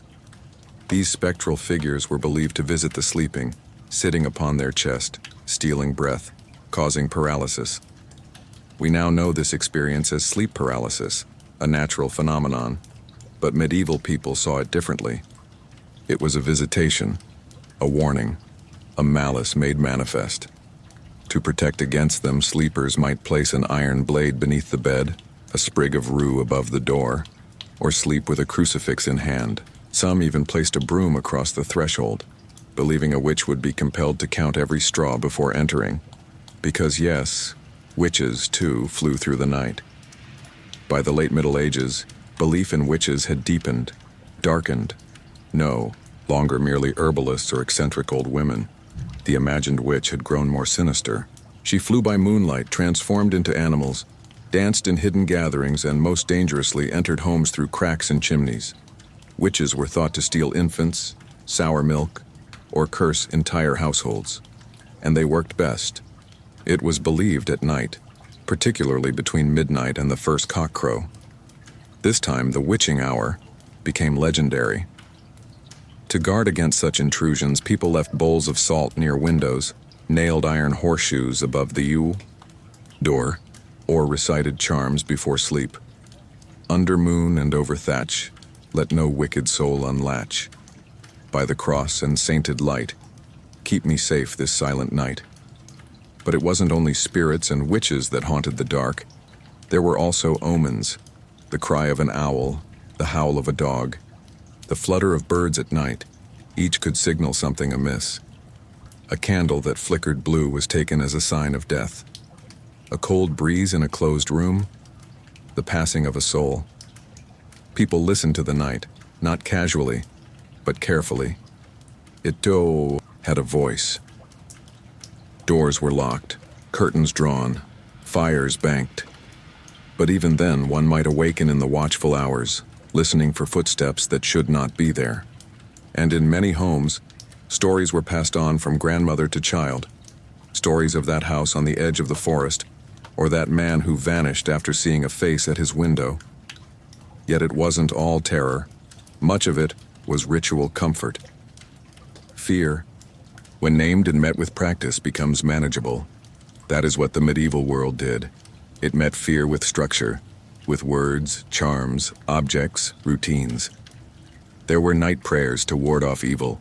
There were saints one could call upon, Saint Michael for protection, Saint Benedict to banish evil, Saint Bridget to warm the bed and calm the spirit. In the Highlands it was said that leaving a bit of bread on the table and embers in the hearth would keep malevolent spirits appeased. In parts of France, a prayer stone carved with protective symbols was placed at the foot of the bed. In Germanic lands, people etched runes on their bedposts. Even lullabies sometimes carried double meanings, part comfort, part incantation. Sleep now, sleep true, let no shadow pass through. Angels round your pillow keep, devils flee while children sleep. And then, of course, came dawn. With the first crow of the rooster, with the silver edge of sky just visible through cracks and shutters, the fears of the night loosened their hold. The world returned to reason. Spirits fled. Witches vanished with the mist. The very act of waking was, in its own way, a small triumph. And as the bread baked and the hearth was stirred, tales of strange dreams or noises in the dark were shared, not just as warnings, but as connection. I heard it too, one might say, but I said the prayer. I left the salt. There was reassurance in this shared experience, in knowing that fear was ancient, but so was the response. So tonight, if your thoughts wander into the strange corners of the night, into the rustles and groans and creaks that houses always seem to make, perhaps you'll remember that others heard them too. They lit candles. They whispered charms. They pulled the blankets high and closed their eyes, believing not in terror but in protection, in structure, in grace. Because in the deepest part of the night, what most medieval sleepers believed was simple. Yes, there were things in the dark, but they could be kept at bay with prayer, with a gesture, with the simple act of lying still, trusting that light would return, and it always did. Not all nights end in dreams. Sometimes even in the medieval world, where clocks did not blink and screens did not glow, the hours stretched on with a quiet stubbornness.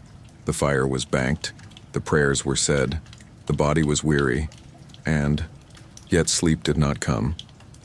Tonight we turn our attention not to the dreamers, but to the watchers, the restless souls who lay awake in the hush of the dark, staring at the thatch above, listening to the creak of beams and the sigh of wind, because sleeplessness is not a modern affliction. It is as old as the mattress and the moon. What kept the medieval mind awake? Let us begin with the most obvious culprit: pain. In a world without aspirin or heated blankets, the body was often an uncomfortable place to inhabit. Joints ached from field work. Old injuries flared in cold weather. Teeth throbbed. Skin itched with unseen creatures. And the remedies were few and folkish: herbal poultices, whispered charms, a warm compress if firewood allowed. But mostly, one endured. A man might toss and turn, trying to find a position that eased the pull in his lower back. A woman swollen from childbirth might lie awake, cradling a newborn while her own wounds wept quietly. A child with a fever would moan, and a parent would rise again and again, not with panic, but with weary, practiced care. Then there were illnesses that lingered: long coughs, infected wounds, slow fevers. In such cases, sleep was not merely absent, it was feared. To close one's eyes in pain might mean not opening them again, and so people stayed awake, not always by choice. Next came hunger, another frequent companion of sleeplessness. In lean times, of which there were many, rumbling stomachs made rest difficult. A household might have shared a crust of bread and little more. Children were put to bed early, not because they were tired, but to forget their hunger. And sometimes, even then, dreams were replaced by fantasies of steaming stews and ripened apples. The gnawing of want, physical and sharp, was a cruel thief of slumber. Then came worry. It's tempting to think of the medieval mind as simple, untouched by modern complexity, but that would be unfair. They worried differently, perhaps, but deeply. A farmer might lie awake wondering if the frost had killed his winter wheat. A widow might fret over her taxes, or the strange cough of her youngest. A servant might rehearse his master's anger, spoken just before sundown. They worried about war, famine, plague, and wolves. They worried about money, marriage, inheritance, and sin. And they worried perhaps most of all about their souls, because in the stillness of night, the voice of conscience grew loud. Regrets knocked softly on the inside of one's ribs. A lie told, a kindness withheld, a moment of anger. These thoughts, unwelcome but persistent, slid between straw and linen, coiled under the pillow, lingered in the rafters. Monks wrote of these moments. Saint Bernard called them the velvet torments of night. A beautiful phrase and a true one. For guilt is quiet, but it does not sleep. Then there were noises. Even in the quietest village, the night was not silent. Animals stirred, dogs barked, foxes screamed with eerie human-like cries. The wind rattled shutters, water dripped, and in towns there were late drinkers, patrolling guards, thieves, each bringing a murmur, a step, a shiver. A floorboard creaked, and someone sat upright. Was it a spirit, a thief, or simply the house breathing? And sometimes what kept one awake was nothing at all, a restless soul, tossed by its own mysterious tides. A man might sit up in bed and simply feel unwell, not sick, not sad, just uneasy. A woman might light a candle, stare into the flame and find no cause for her wakefulness. The stars turned overhead and the world moved on, and yet she could not close her eyes. In these moments, people found comfort where they could. Some whispered psalms. Others got up and walked, pacing gently in bare feet. In monasteries, this was encouraged. A monk might rise and sit in silent meditation, believing his restlessness a message from God. In households, one might reach for a small task, mending, a torn hem, sorting herbs, feeding a dog that looked just as confused by the hour. A mother might nurse a baby who did not cry. A boy might stoke the fire and gaze into it, letting his thoughts drift like ash. And of course there was always the neighbor. In towns, sometimes two sleepless souls found each other in the same moment. Perhaps a knock on the door, a shared candle, a brief word, even laughter. Not insomnia, but shared watchfulness. There are even letters that survive, written in the quiet hours. I could not sleep, one woman wrote to her sister in the 14th century. So I wrote to you to calm my mind and guide it away from darker thoughts. A medieval version of late-night texting, done with quill and ink. Sleep eventually came. It usually does, sometimes in the second sleep, as we explored before. Sometimes not until dawn. But even in its absence, the medieval night was not empty. It was filled, with effort, with patience, with practice, with the subtle art of waiting for rest without chasing it too hard. And perhaps in that patient waiting there was wisdom, because the night, like the mind, is not always obedient. And to fight it too harshly is to stir it further. So tonight, if you find yourself among the watchful ones, if your own eyes remain open long after the candles should have gone out, know that you are not alone. You are in quiet company, with centuries of others who lay awake not because they wished to, but because their bodies and thoughts had their own rhythm. Breathe. Feel the weight of the blanket. Listen to the hush beyond the walls. And if sleep does not come swiftly, do not fear. Even wakefulness has its place in the night. There is perhaps no sound so gentle, so universally softening as the deep, steady breathing of a sleeping child. Even in the Middle Ages, a time so often imagined as harsh and hard-edged, this moment of quiet grace was deeply cherished. Whether in the flickering firelight of a peasant's cottage or the curtained chamber of a castle, the stillness of a sleeping child was a kind of nightly miracle. But how did children sleep? Where and with whom? What fears whispered beneath their blankets and what comforts calmed them? Tonight, let us walk quietly into the medieval nursery. Of course, it wasn't always a nursery in the modern sense. Most families, especially among the poor, did not have separate rooms for sleeping, let alone a chamber set aside just for children. In the one-room homes of farmers, cobblers, and weavers, children slept alongside parents, siblings, and sometimes even grandparents. Often the youngest were tucked closest to the fire, cradled in rough linen or wool, sometimes wrapped tightly in cloth to keep them warm and still. This practice, called swaddling, was widespread. Infants were bound gently but firmly, their arms tucked in, their legs straightened, wrapped in bands of fabric like tiny sleeping scrolls. To the modern eye, it might seem restrictive, but to medieval mothers, it was protective.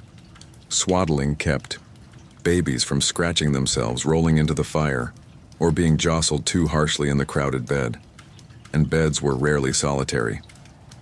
Young children often shared with siblings, curled together like puppies beneath a single heavy cover. In noble households, nursemaids might sleep nearby, ready to soothe a fretful baby or hush a dream-wailing toddler. In poorer homes, a mother's arm doubled as pillow, a father's chest as shield against the cold. Sleep for children was not guaranteed. It came in waves. Lullabies, soft and repetitive, were one of the first tools used to coax it forth.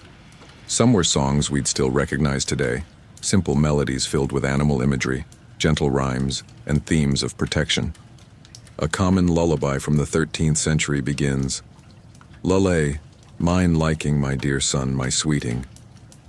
Lullaby, my dear heart, mine own dear darling." These songs weren't just meant to soothe the child, they calmed the mother too. Her voice a steady rhythm against the unpredictable tides of the day. Singing became prayer, became reassurance, became anchor. But the night held dangers, or so it was believed, and children were vulnerable. Fairies, in particular, were feared. Not the fluttering creatures of later storybooks, but older, wilder beings. Mischievous, at best, malevolent at worst. They were said to steal healthy infants and leave behind changelings, strange, sickly creatures that cried too often, or not at all. To protect against this, parents placed iron near the cradle, scissors, nails, or small knives. A Christian cross might be stitched into the blanket, and charms were spoken, whispered into the ears of the child as they drifted into slumber. "Sleep, sweet babe, beneath God's light. No imp or sprite shall steal this night." In some households, children were given tiny amulets, a string of coral, beads, a tiny pouch of blessed herbs to keep them safe from spiritual harm. But beyond fear, there was tenderness. Mothers brushed hair from foreheads. Fathers told stories, not only to entertain, but to pass on values, history, and faith. In these moments before sleep, tales of saints, heroes, and clever animals filled the air like warm breath. Sleep schedules for children were flexible and shaped by the household's rhythm. Babies slept often as they do now. Toddlers napped in midday sunlight or on someone's back, wrapped in a sling. Older children were expected to rise early and help with chores, but nighttime was their time to rest and grow. Indeed, it was widely believed that sleep helped children grow. If a child slept well and long, it was taken as a sign of health and spiritual favor. A restless or sleepless child was watched with concern, not for the sake of productivity, but because such patterns were thought to reflect the soul's well-being. And so parents paid close attention.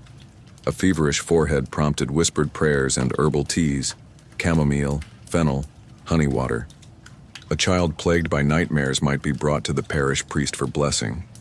Others were given dream charms, small tokens tucked beneath the pillow to sweeten the night. And what of those nightmares? They came, of course. Dark figures, strange animals being lost in the woods. But more than fear, children often spoke of flying or speaking with angels, or walking through fields filled with light. These dreams were shared at breakfast or over chores. Sometimes they were written down. Occasionally they were believed to be visions. In rare cases, a child's dream might become a village story. One tale from 15th century France tells of a boy who dreamed of St. George handing him a rose. The next day, his fever broke. Another tells of a girl who claimed to fly in her dream and see her mother smiling down from heaven. Whether true or embellished, such stories reveal a deep respect for the mysterious world that opened behind children's closed eyes. And when a child died, as tragically many did, there was hope in believing that their sleep had simply deepened. The grave was spoken of as God's cradle, and lullabies became laments. Sleep now, my flower, thy breath now still. The angels sing thee o'er yonder hill.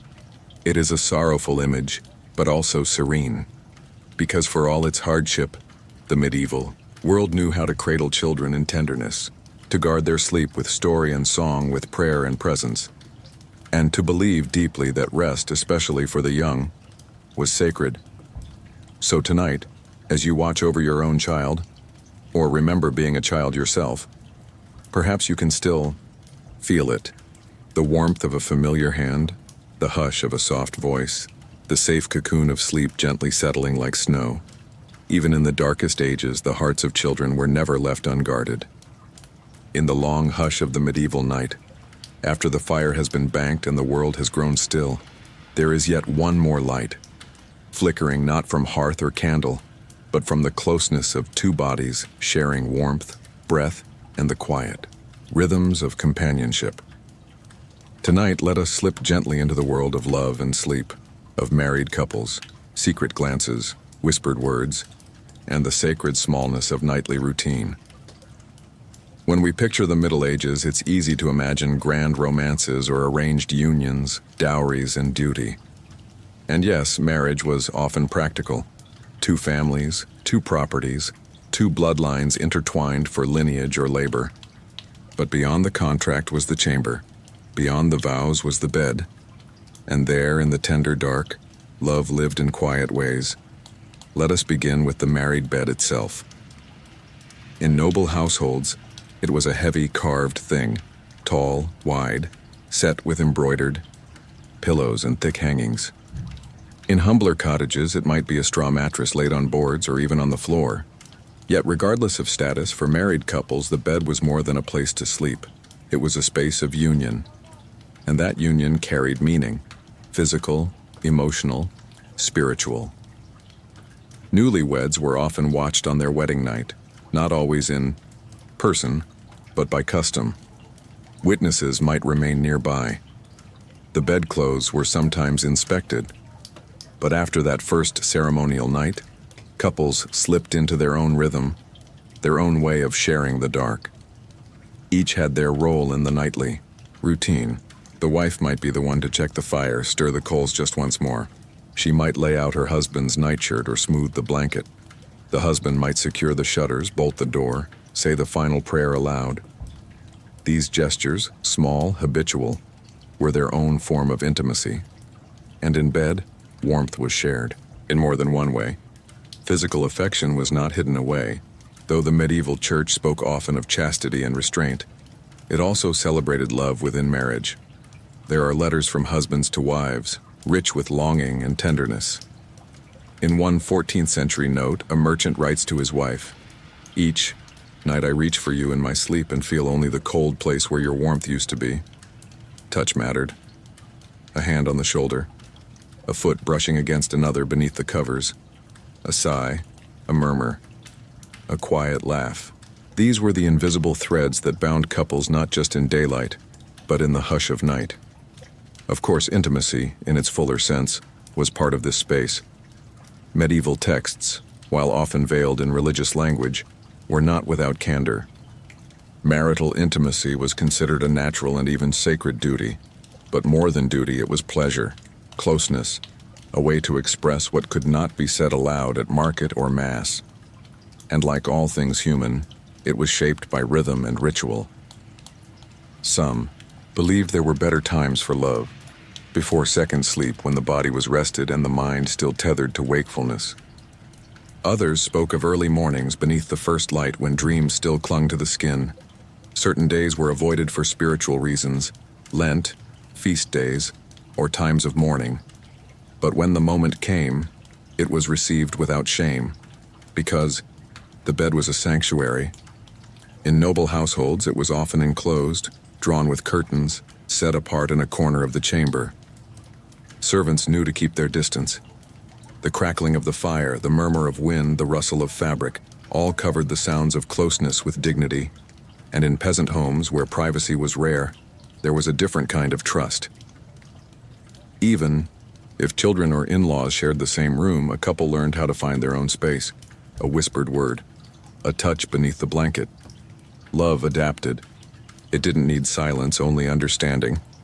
But love in the medieval night was not only about the body, it was about sharing breath, about feeling another's presence in the dark and knowing they were there, about hearing their soft snore or the way they sighed when turning, about pulling the blanket back over both when it slipped down in the cold, about waking in the watchful hour and, without thinking, reaching out. Just to be sure, there are records of couples who shared the same bed for 40 years, who bore 12 children, survived famine, plague, fire, who quarreled certainly, who cried, but who each night returned to that same place, the bed, the quiet, the shared warmth. Some slept in each other's arms, others turned back to back, some held hands, others didn't touch at all, but were comforted just by nearness. One woman, widowed late in life, wrote in her diary, "What I miss most is not his voice nor his walk, but the weight of him beside me in sleep." That is love. And in the morning the rituals reversed.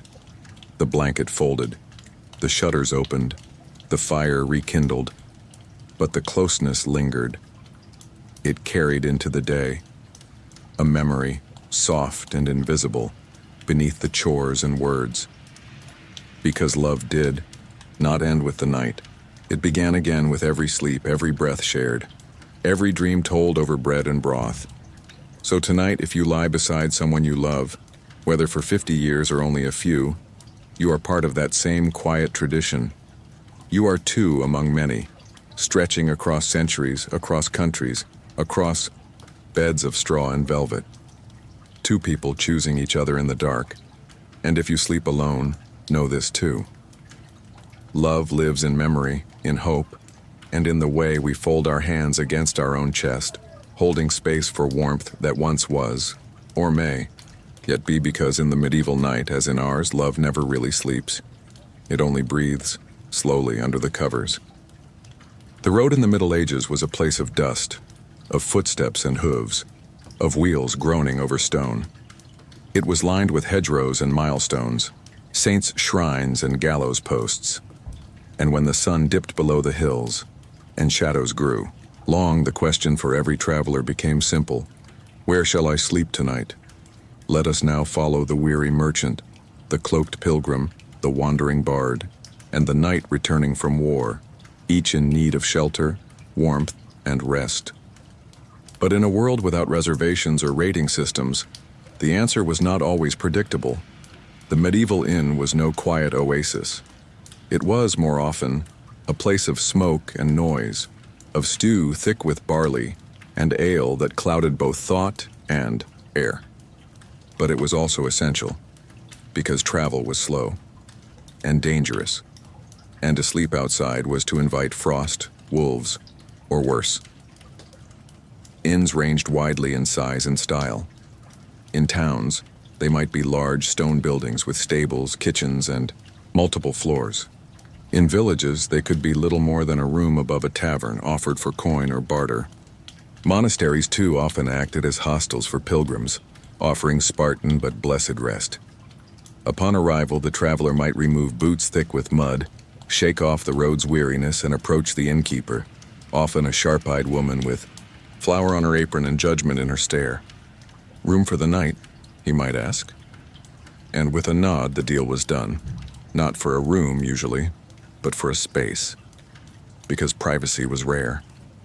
Beds were shared, as we've explored. You might sleep beside a stranger, a man from another country, a woman with a child, or a friar with a snore like thunder.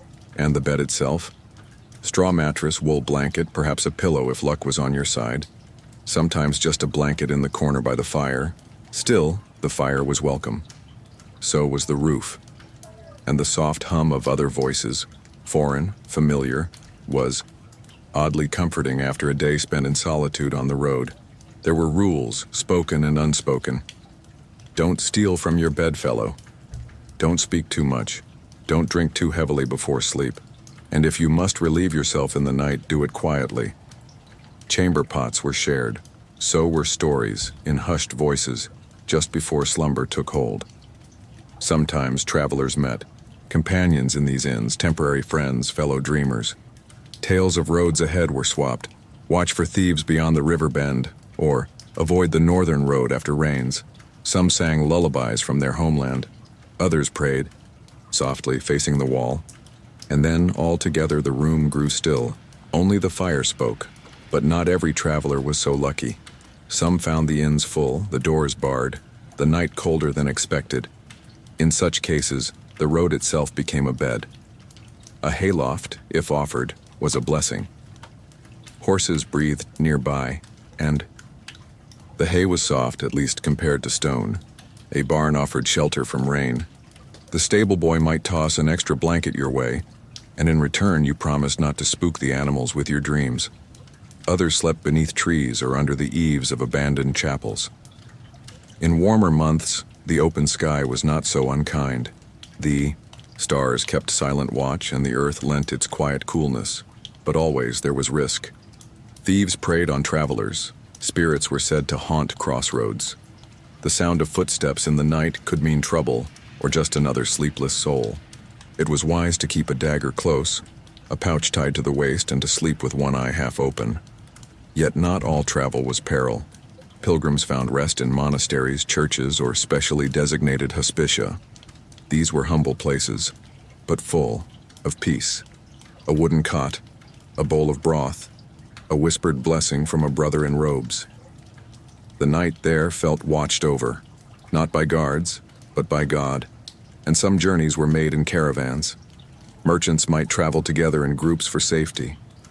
They camped by rivers, lit communal fires, shared food and gossip. One would keep watch while the other slept, then trade roles. These nights were filled with storytelling, the scent of smoke, the crackle of flame.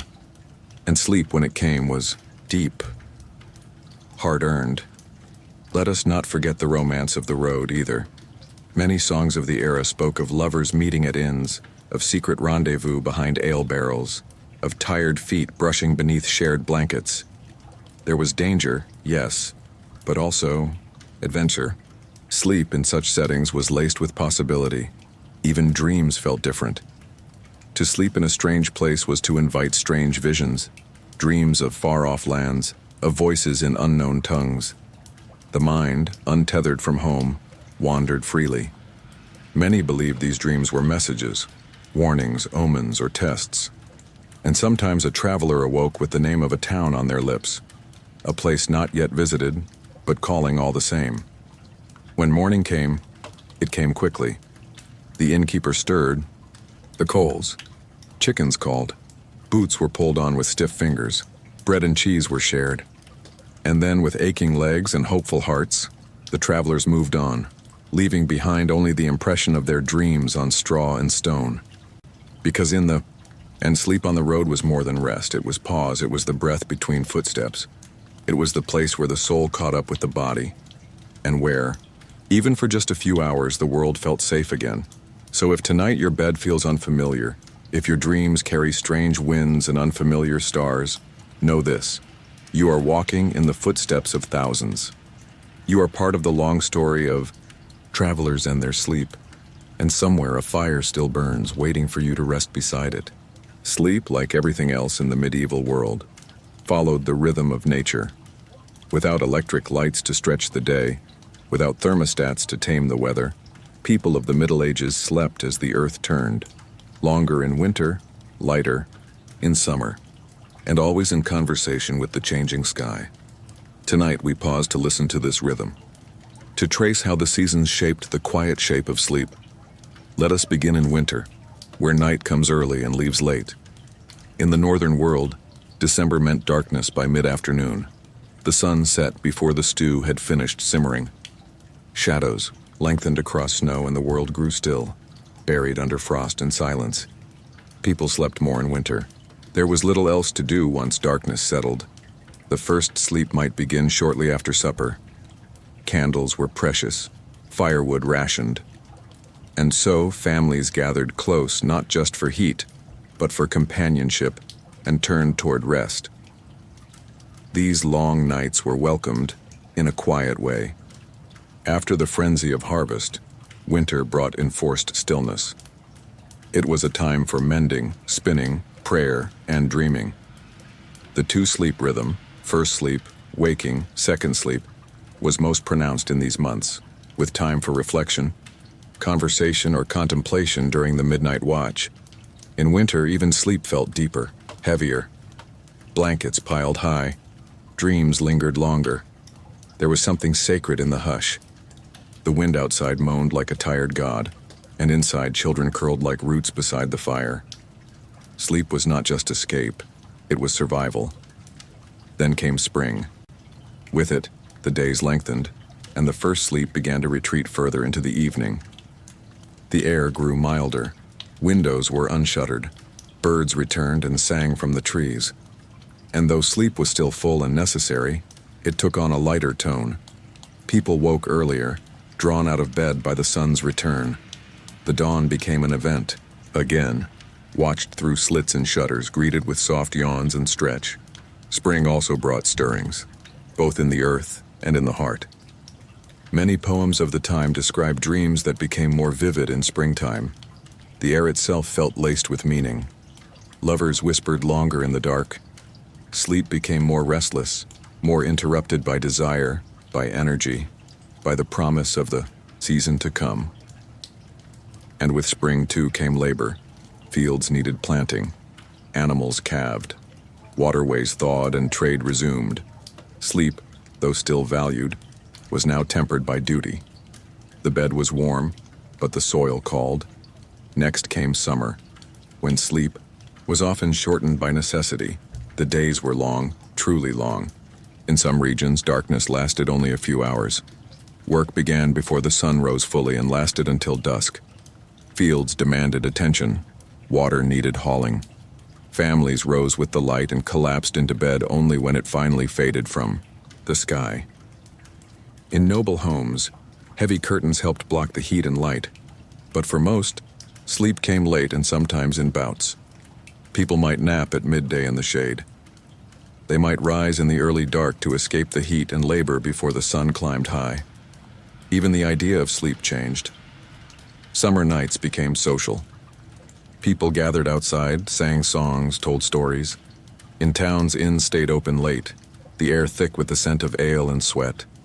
Children chased fireflies or sat drowsily in laps, heads nodding with sleep even as laughter continued. Dreams in summer were strange things, hot and swift, often fleeting, the kind that disappeared before you could catch them. But sleep was there, even if it was thinner, quicker, interrupted by mosquitoes or noise. And then came autumn, a time of harvest, of golden light, of beds that felt softer because of tired limbs. Sleep in autumn was earned. The body ached after days in the field. The back was bent from lifting, the hands stained with fruit or grain. Night came earlier again, and beds were greeted like friends not seen in months. This was a celebratory sleep, filled with the satisfaction of full barns and jars of preserves lining shelves. People still rose early, but now they looked forward to the quiet of evening.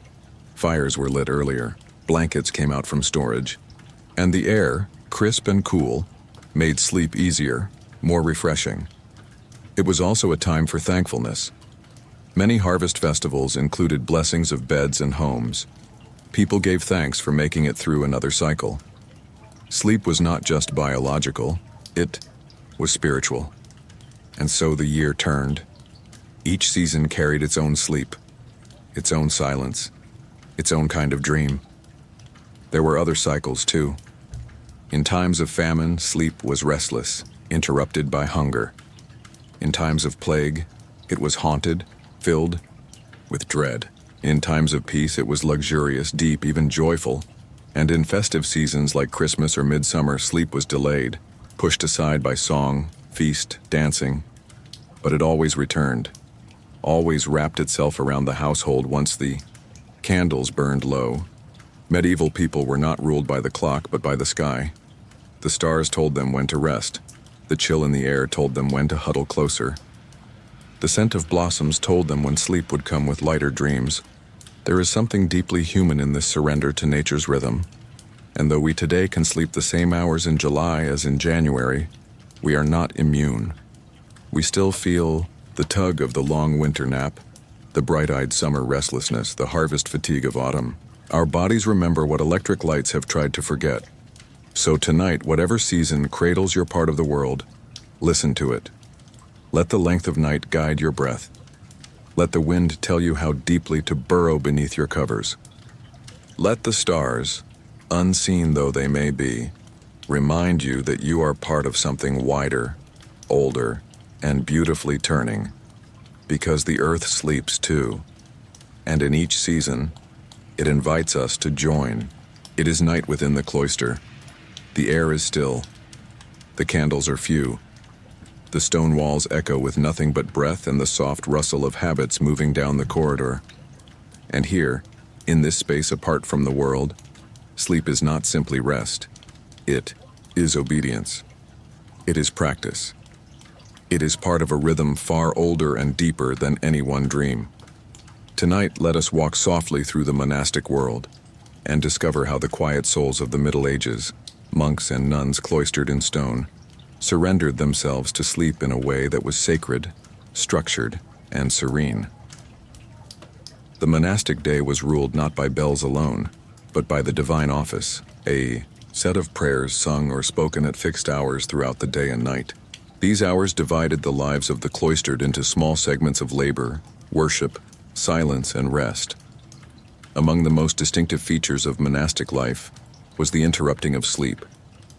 Unlike lay people who often followed the natural two-sleep rhythm of first and second slumber, monks and nuns rose at least once, often more, to pray during the night.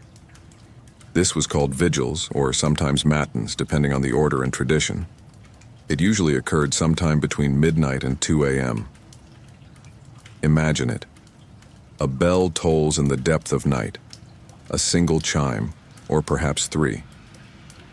Slowly the dormitory stirs. Robes are drawn close against the cold. Sandaled feet step on chilled floors. No one speaks. They gather in the dark, filing one by one into the choir stalls of the chapel. There, beneath flickering torches, the night fills not with sleep, but with psalmody. Soft voices rise, not to stir the soul to wakefulness, but to soothe it into watchful peace. The psalms are chanted slowly, almost meditatively. Silence rests between verses like warm breath. In the night I remember your name, O Lord, and I keep your law. To pray in the dark was not punishment, it was practice, a rehearsal for the eternal, a small death and resurrection, played out every night. After vigils, the community returned to their dormitory, lay back down in silence, and slept again. The dormitory itself was spare, often long and shared by many. Beds lined the walls, simple pallets, straw-filled, perhaps a blanket of coarse wool. The monk slept in his robe, a hood pulled over his head, his hands crossed over his chest. It was said that one should sleep as if already dead, not in morbid fear, but in holy surrender. The night was not a forgetting, but a letting go. Nuns, too, followed similar patterns. Within convents, the nighttime hours were equally structured, though perhaps less physically demanding than some monks' routines. The emphasis on order and contemplation shaped every evening. Silence was strict. Even before sleep, the great silence began after Compline, the final prayer service of the day. From that moment until the next morning, no words were to be spoken, unless in emergency. This silence was not empty. It was full of intention. One might say a single word to God, inwardly. One might review the conscience, reflect on mortality, ask forgiveness for failures of the day, and then sleep. Because sleep itself in the cloister was an offering. To rest was to trust that the world was in God's hands, that prayer would continue even in dreams, that angels would stand watch. In some orders, monks were discouraged from dreaming too vividly, especially if the dreams wandered toward temptation. Dreamless sleep was ideal, a sign of calm, of chastity, of detachment from worldly distractions. But dreams came nonetheless. There are records of monks who recorded visions in the night, strange lights, encounters with saints, feelings of divine presence.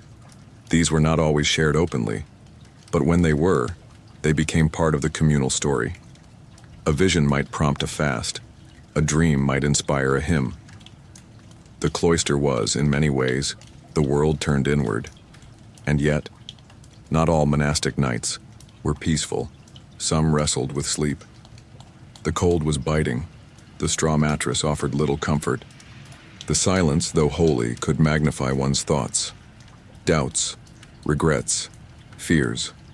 St. Benedict warned against acedia, a kind of spiritual restlessness, often felt in the hours of dark. He advised physical work, scripture, and prayer to counter it. Some monks paced the cloister walks, their steps echoing between arches. Others read quietly by candlelight, copying texts, sketching in margins, letting the sacred words lull them towards sleep. And in all of it, there was rhythm. Rise, pray, sleep, rise again. The cycle repeated not for days or weeks, but for lifetimes. It shaped the body. It calmed the mind. It formed the soul. To the monastic sleeper, the night was not a break from devotion. It was devotion itself, a silence that sang, a darkness that did not frighten, but welcomed, a stillness that did not numb, but opened the heart. So tonight, if you crave quiet, if your soul feels cluttered by the noise of daily life, imagine yourself in a stone-walled dormitory. Feel the cool linen, hear the distant chant. Let the rhythm of prayer rock you like a tide. You do not need to be a monk to know this peace. You need only to listen, to soften your breath, to close your eyes, and to trust, as they did, that sleep is not weakness, but worship. The candle gutters, its flame wavers, stretches, flickers, and then goes out.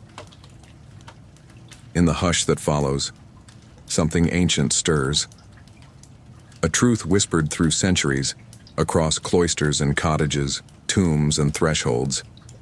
Sleep, they believed, was the shadow of death. And death, in turn, was the longest sleep. In the Middle Ages, this connection was not poetic indulgence. It was foundational. To die was to sleep in Christ. To sleep was to briefly taste the stillness of death. The imagery was everywhere. Tomb carvings showed knights and queens not in agony, but in peaceful repose. Hands folded, eyes closed, as if they might wake at any moment. Graves were described as beds of earth. The dead were laid to rest. And their souls were said to rise like dreamers roused from slumber. But let us step gently into this world and see how the sleepers of the medieval night prepared for, and were shaped by, their understanding of that final sleep. From childhood, people were taught to view each night's rest as a rehearsal. The bedtime prayer, "Now I lay me down to sleep," has older echoes. In Latin, the Compline prayer included, "Visita, que sumus, Domine, habitationem istam, et dormiente serva." Visit this house, O Lord, and guard those who sleep. To fall asleep was to entrust the soul, to believe that angels stood at the door, that God might watch one's breath as closely as any mother watched her child. And in that belief, death was softened, not made easy, but made familiar. This is why, upon death, the medieval body was handled like a sleeper, not a corpse. The eyes were closed with care, the mouth gently pressed shut, the hands folded. Sometimes a pillow of linen or herbs was placed beneath the head, and candles were lit, just as they had been at bedtime, to light the way.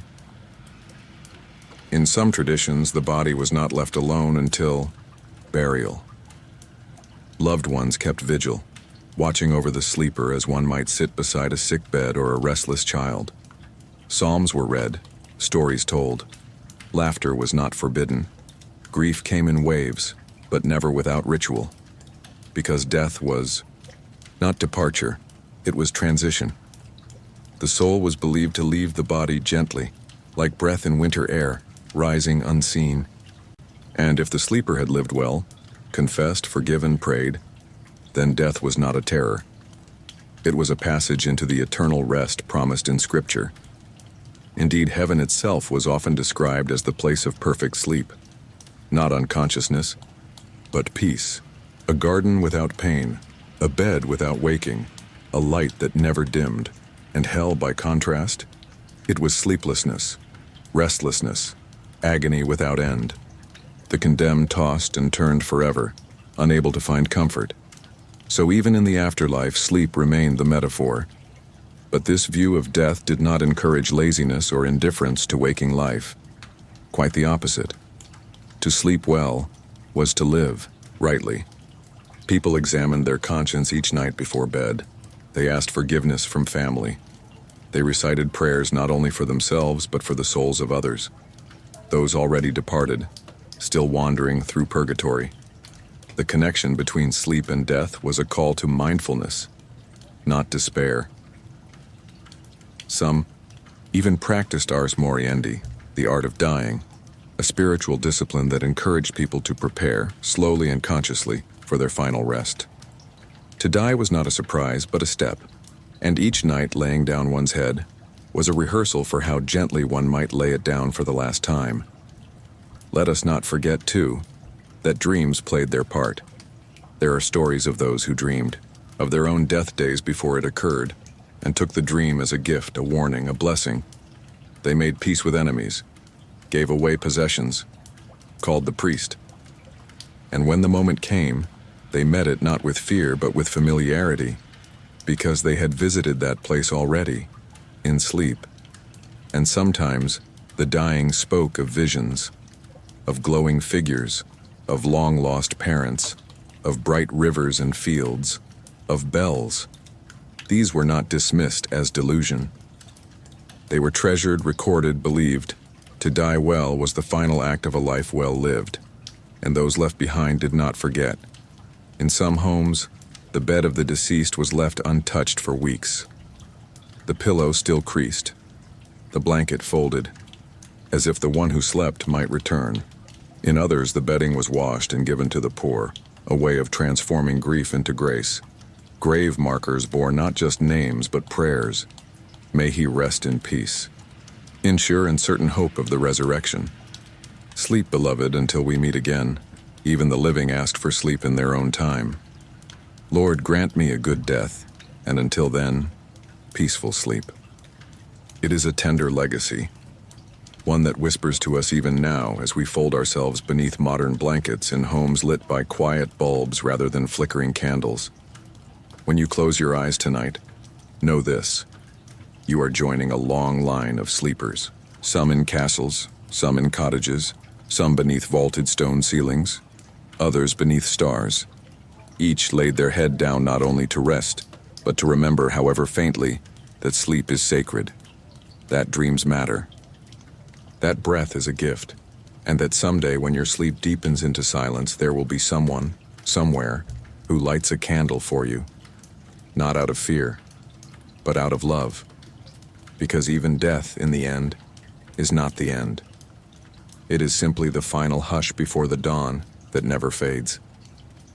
Every town has its quiet corners, every city its shadows, and in the Middle Ages, as in every age, there were those who slept not on beds, but on stones, not beside loved ones, but beside hunger, fear, and silence.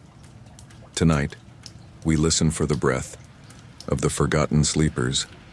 They were the ones without key or kin, the leper driven from town gates, the widow turned out when the rent ran dry, the orphan crouched in the alley, the prisoner chained in darkness, dreaming not of freedom, but of warmth.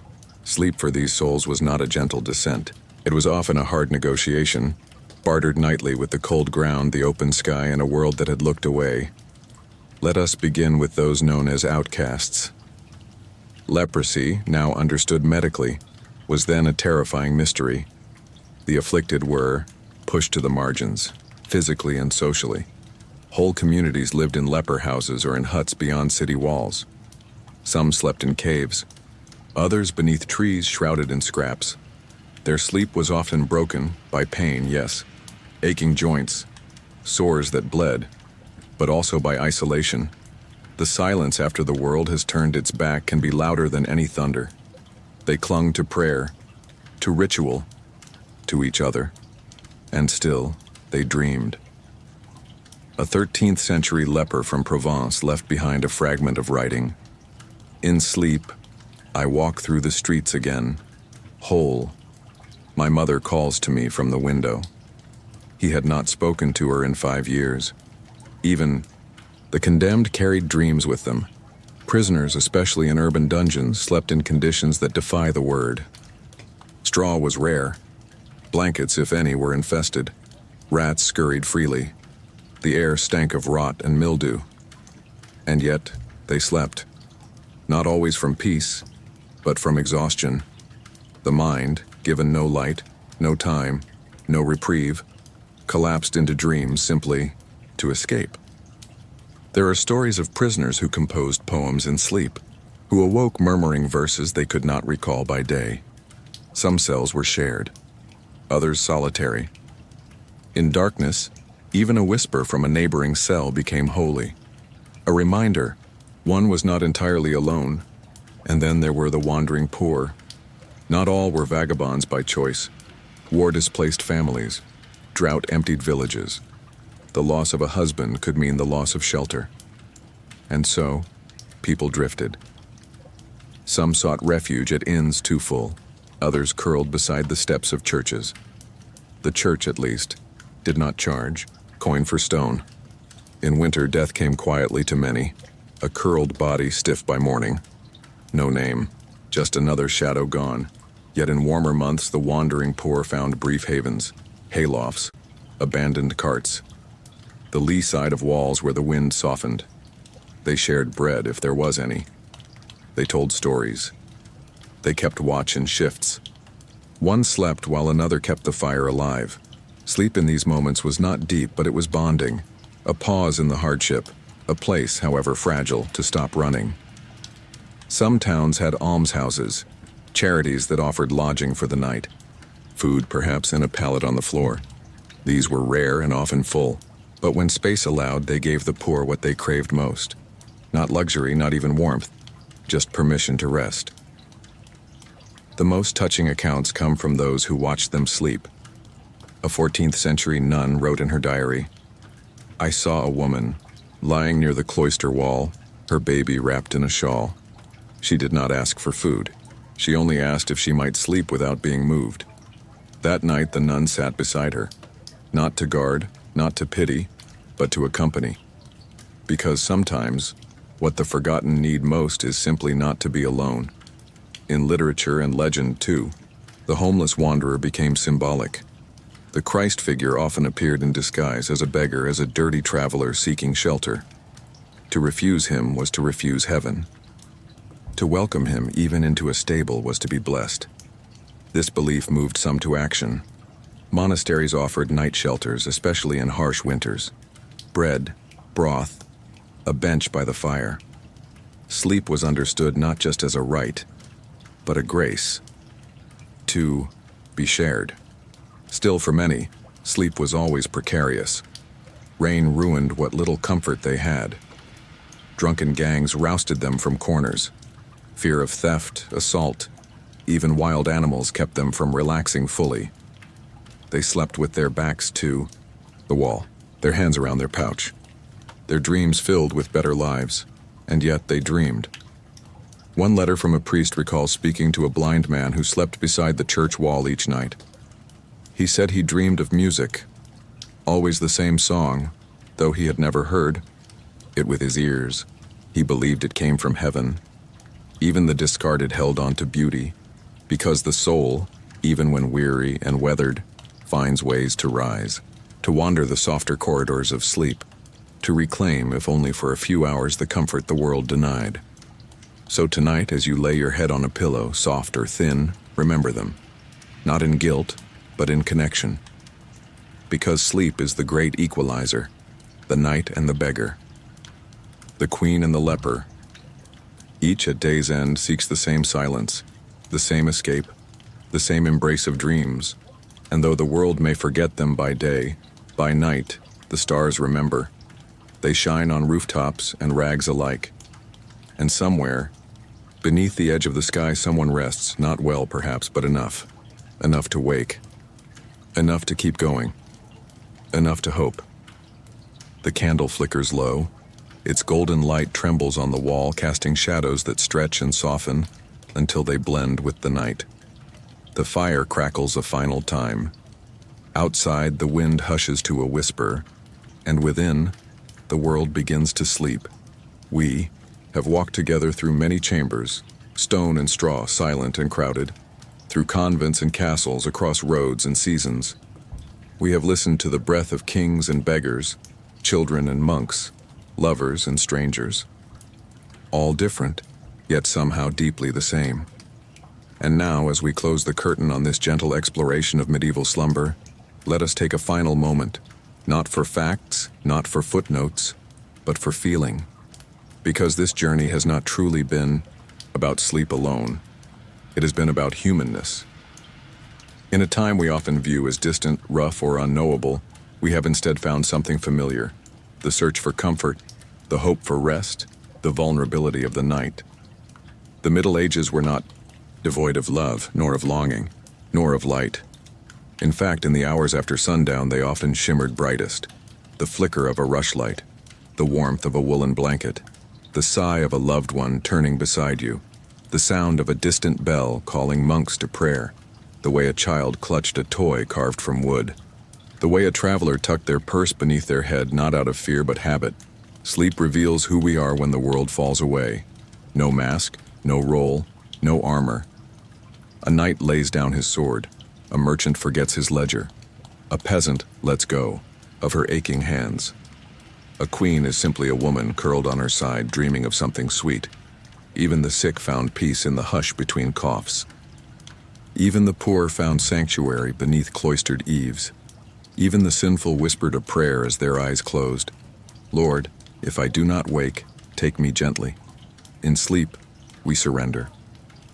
And the people of the Middle Ages, though bound by beliefs we may no longer share, understood this surrender as something holy. They believed dreams could teach, that sleep could heal. That night was not only for resting the body, but listening to the soul. Do we still believe that, or have we forgotten? In our world of electric clocks and buzzing phones, of backlit screens and sleepless driving, sleep has become a thing to conquer, an inconvenience, a chore. But it was not always so. Once sleep was companionship, a child to soothe, a bed to share, a fire to bank, a rhythm to honor. It was community. Villages fell asleep to the same wind. They woke to the same dawn. The night was not private. It was collective. Each house a lantern, flickering against the dark, and even now some echo of that remains. Tonight, somewhere across the world, another soul lies in bed, struggling to rest or simply breathing deeply. They are not so different from the shepherd who counted stars 1,000 years ago, or the widow who kissed her rosary and turned toward sleep, alone, but not unloved. You are part of that lineage. Each time you lay down your head, you honor it. Each time you sigh into your pillow, you join it. Each time you drift into dreams, however strange or silent, you add to the great unspoken story of human rest. And so, as we fold this final chapter closed, know this: the story of medieval sleep is not merely history, it is a mirror. And in it we see ourselves, not in the armor or the altar, but in the pause, in the hush, in the closing of eyes, in the trust that morning will come. Even now your body remembers what they once knew, that the night is not something to fear, that silence can cradle, that stillness can restore, and that somewhere just beyond the veil of dreams there is a meadow, or a chapel, or a tiny flickering fire, waiting for you, not with urgency, not with noise, but with patience and peace. So, sleep now. Let the thoughts wander. Let the breath deepen. Let the night carry you, not away, but inward, toward yourself, toward rest, toward that ancient place where time is softened and the heart beats slowly, in rhythm with the stars. Sleep, dear listener, and may you dream not of battles, but of bread, not of fear, but of firelight, not of ends, but of beginnings still to come. Good night, and thank you for walking with me.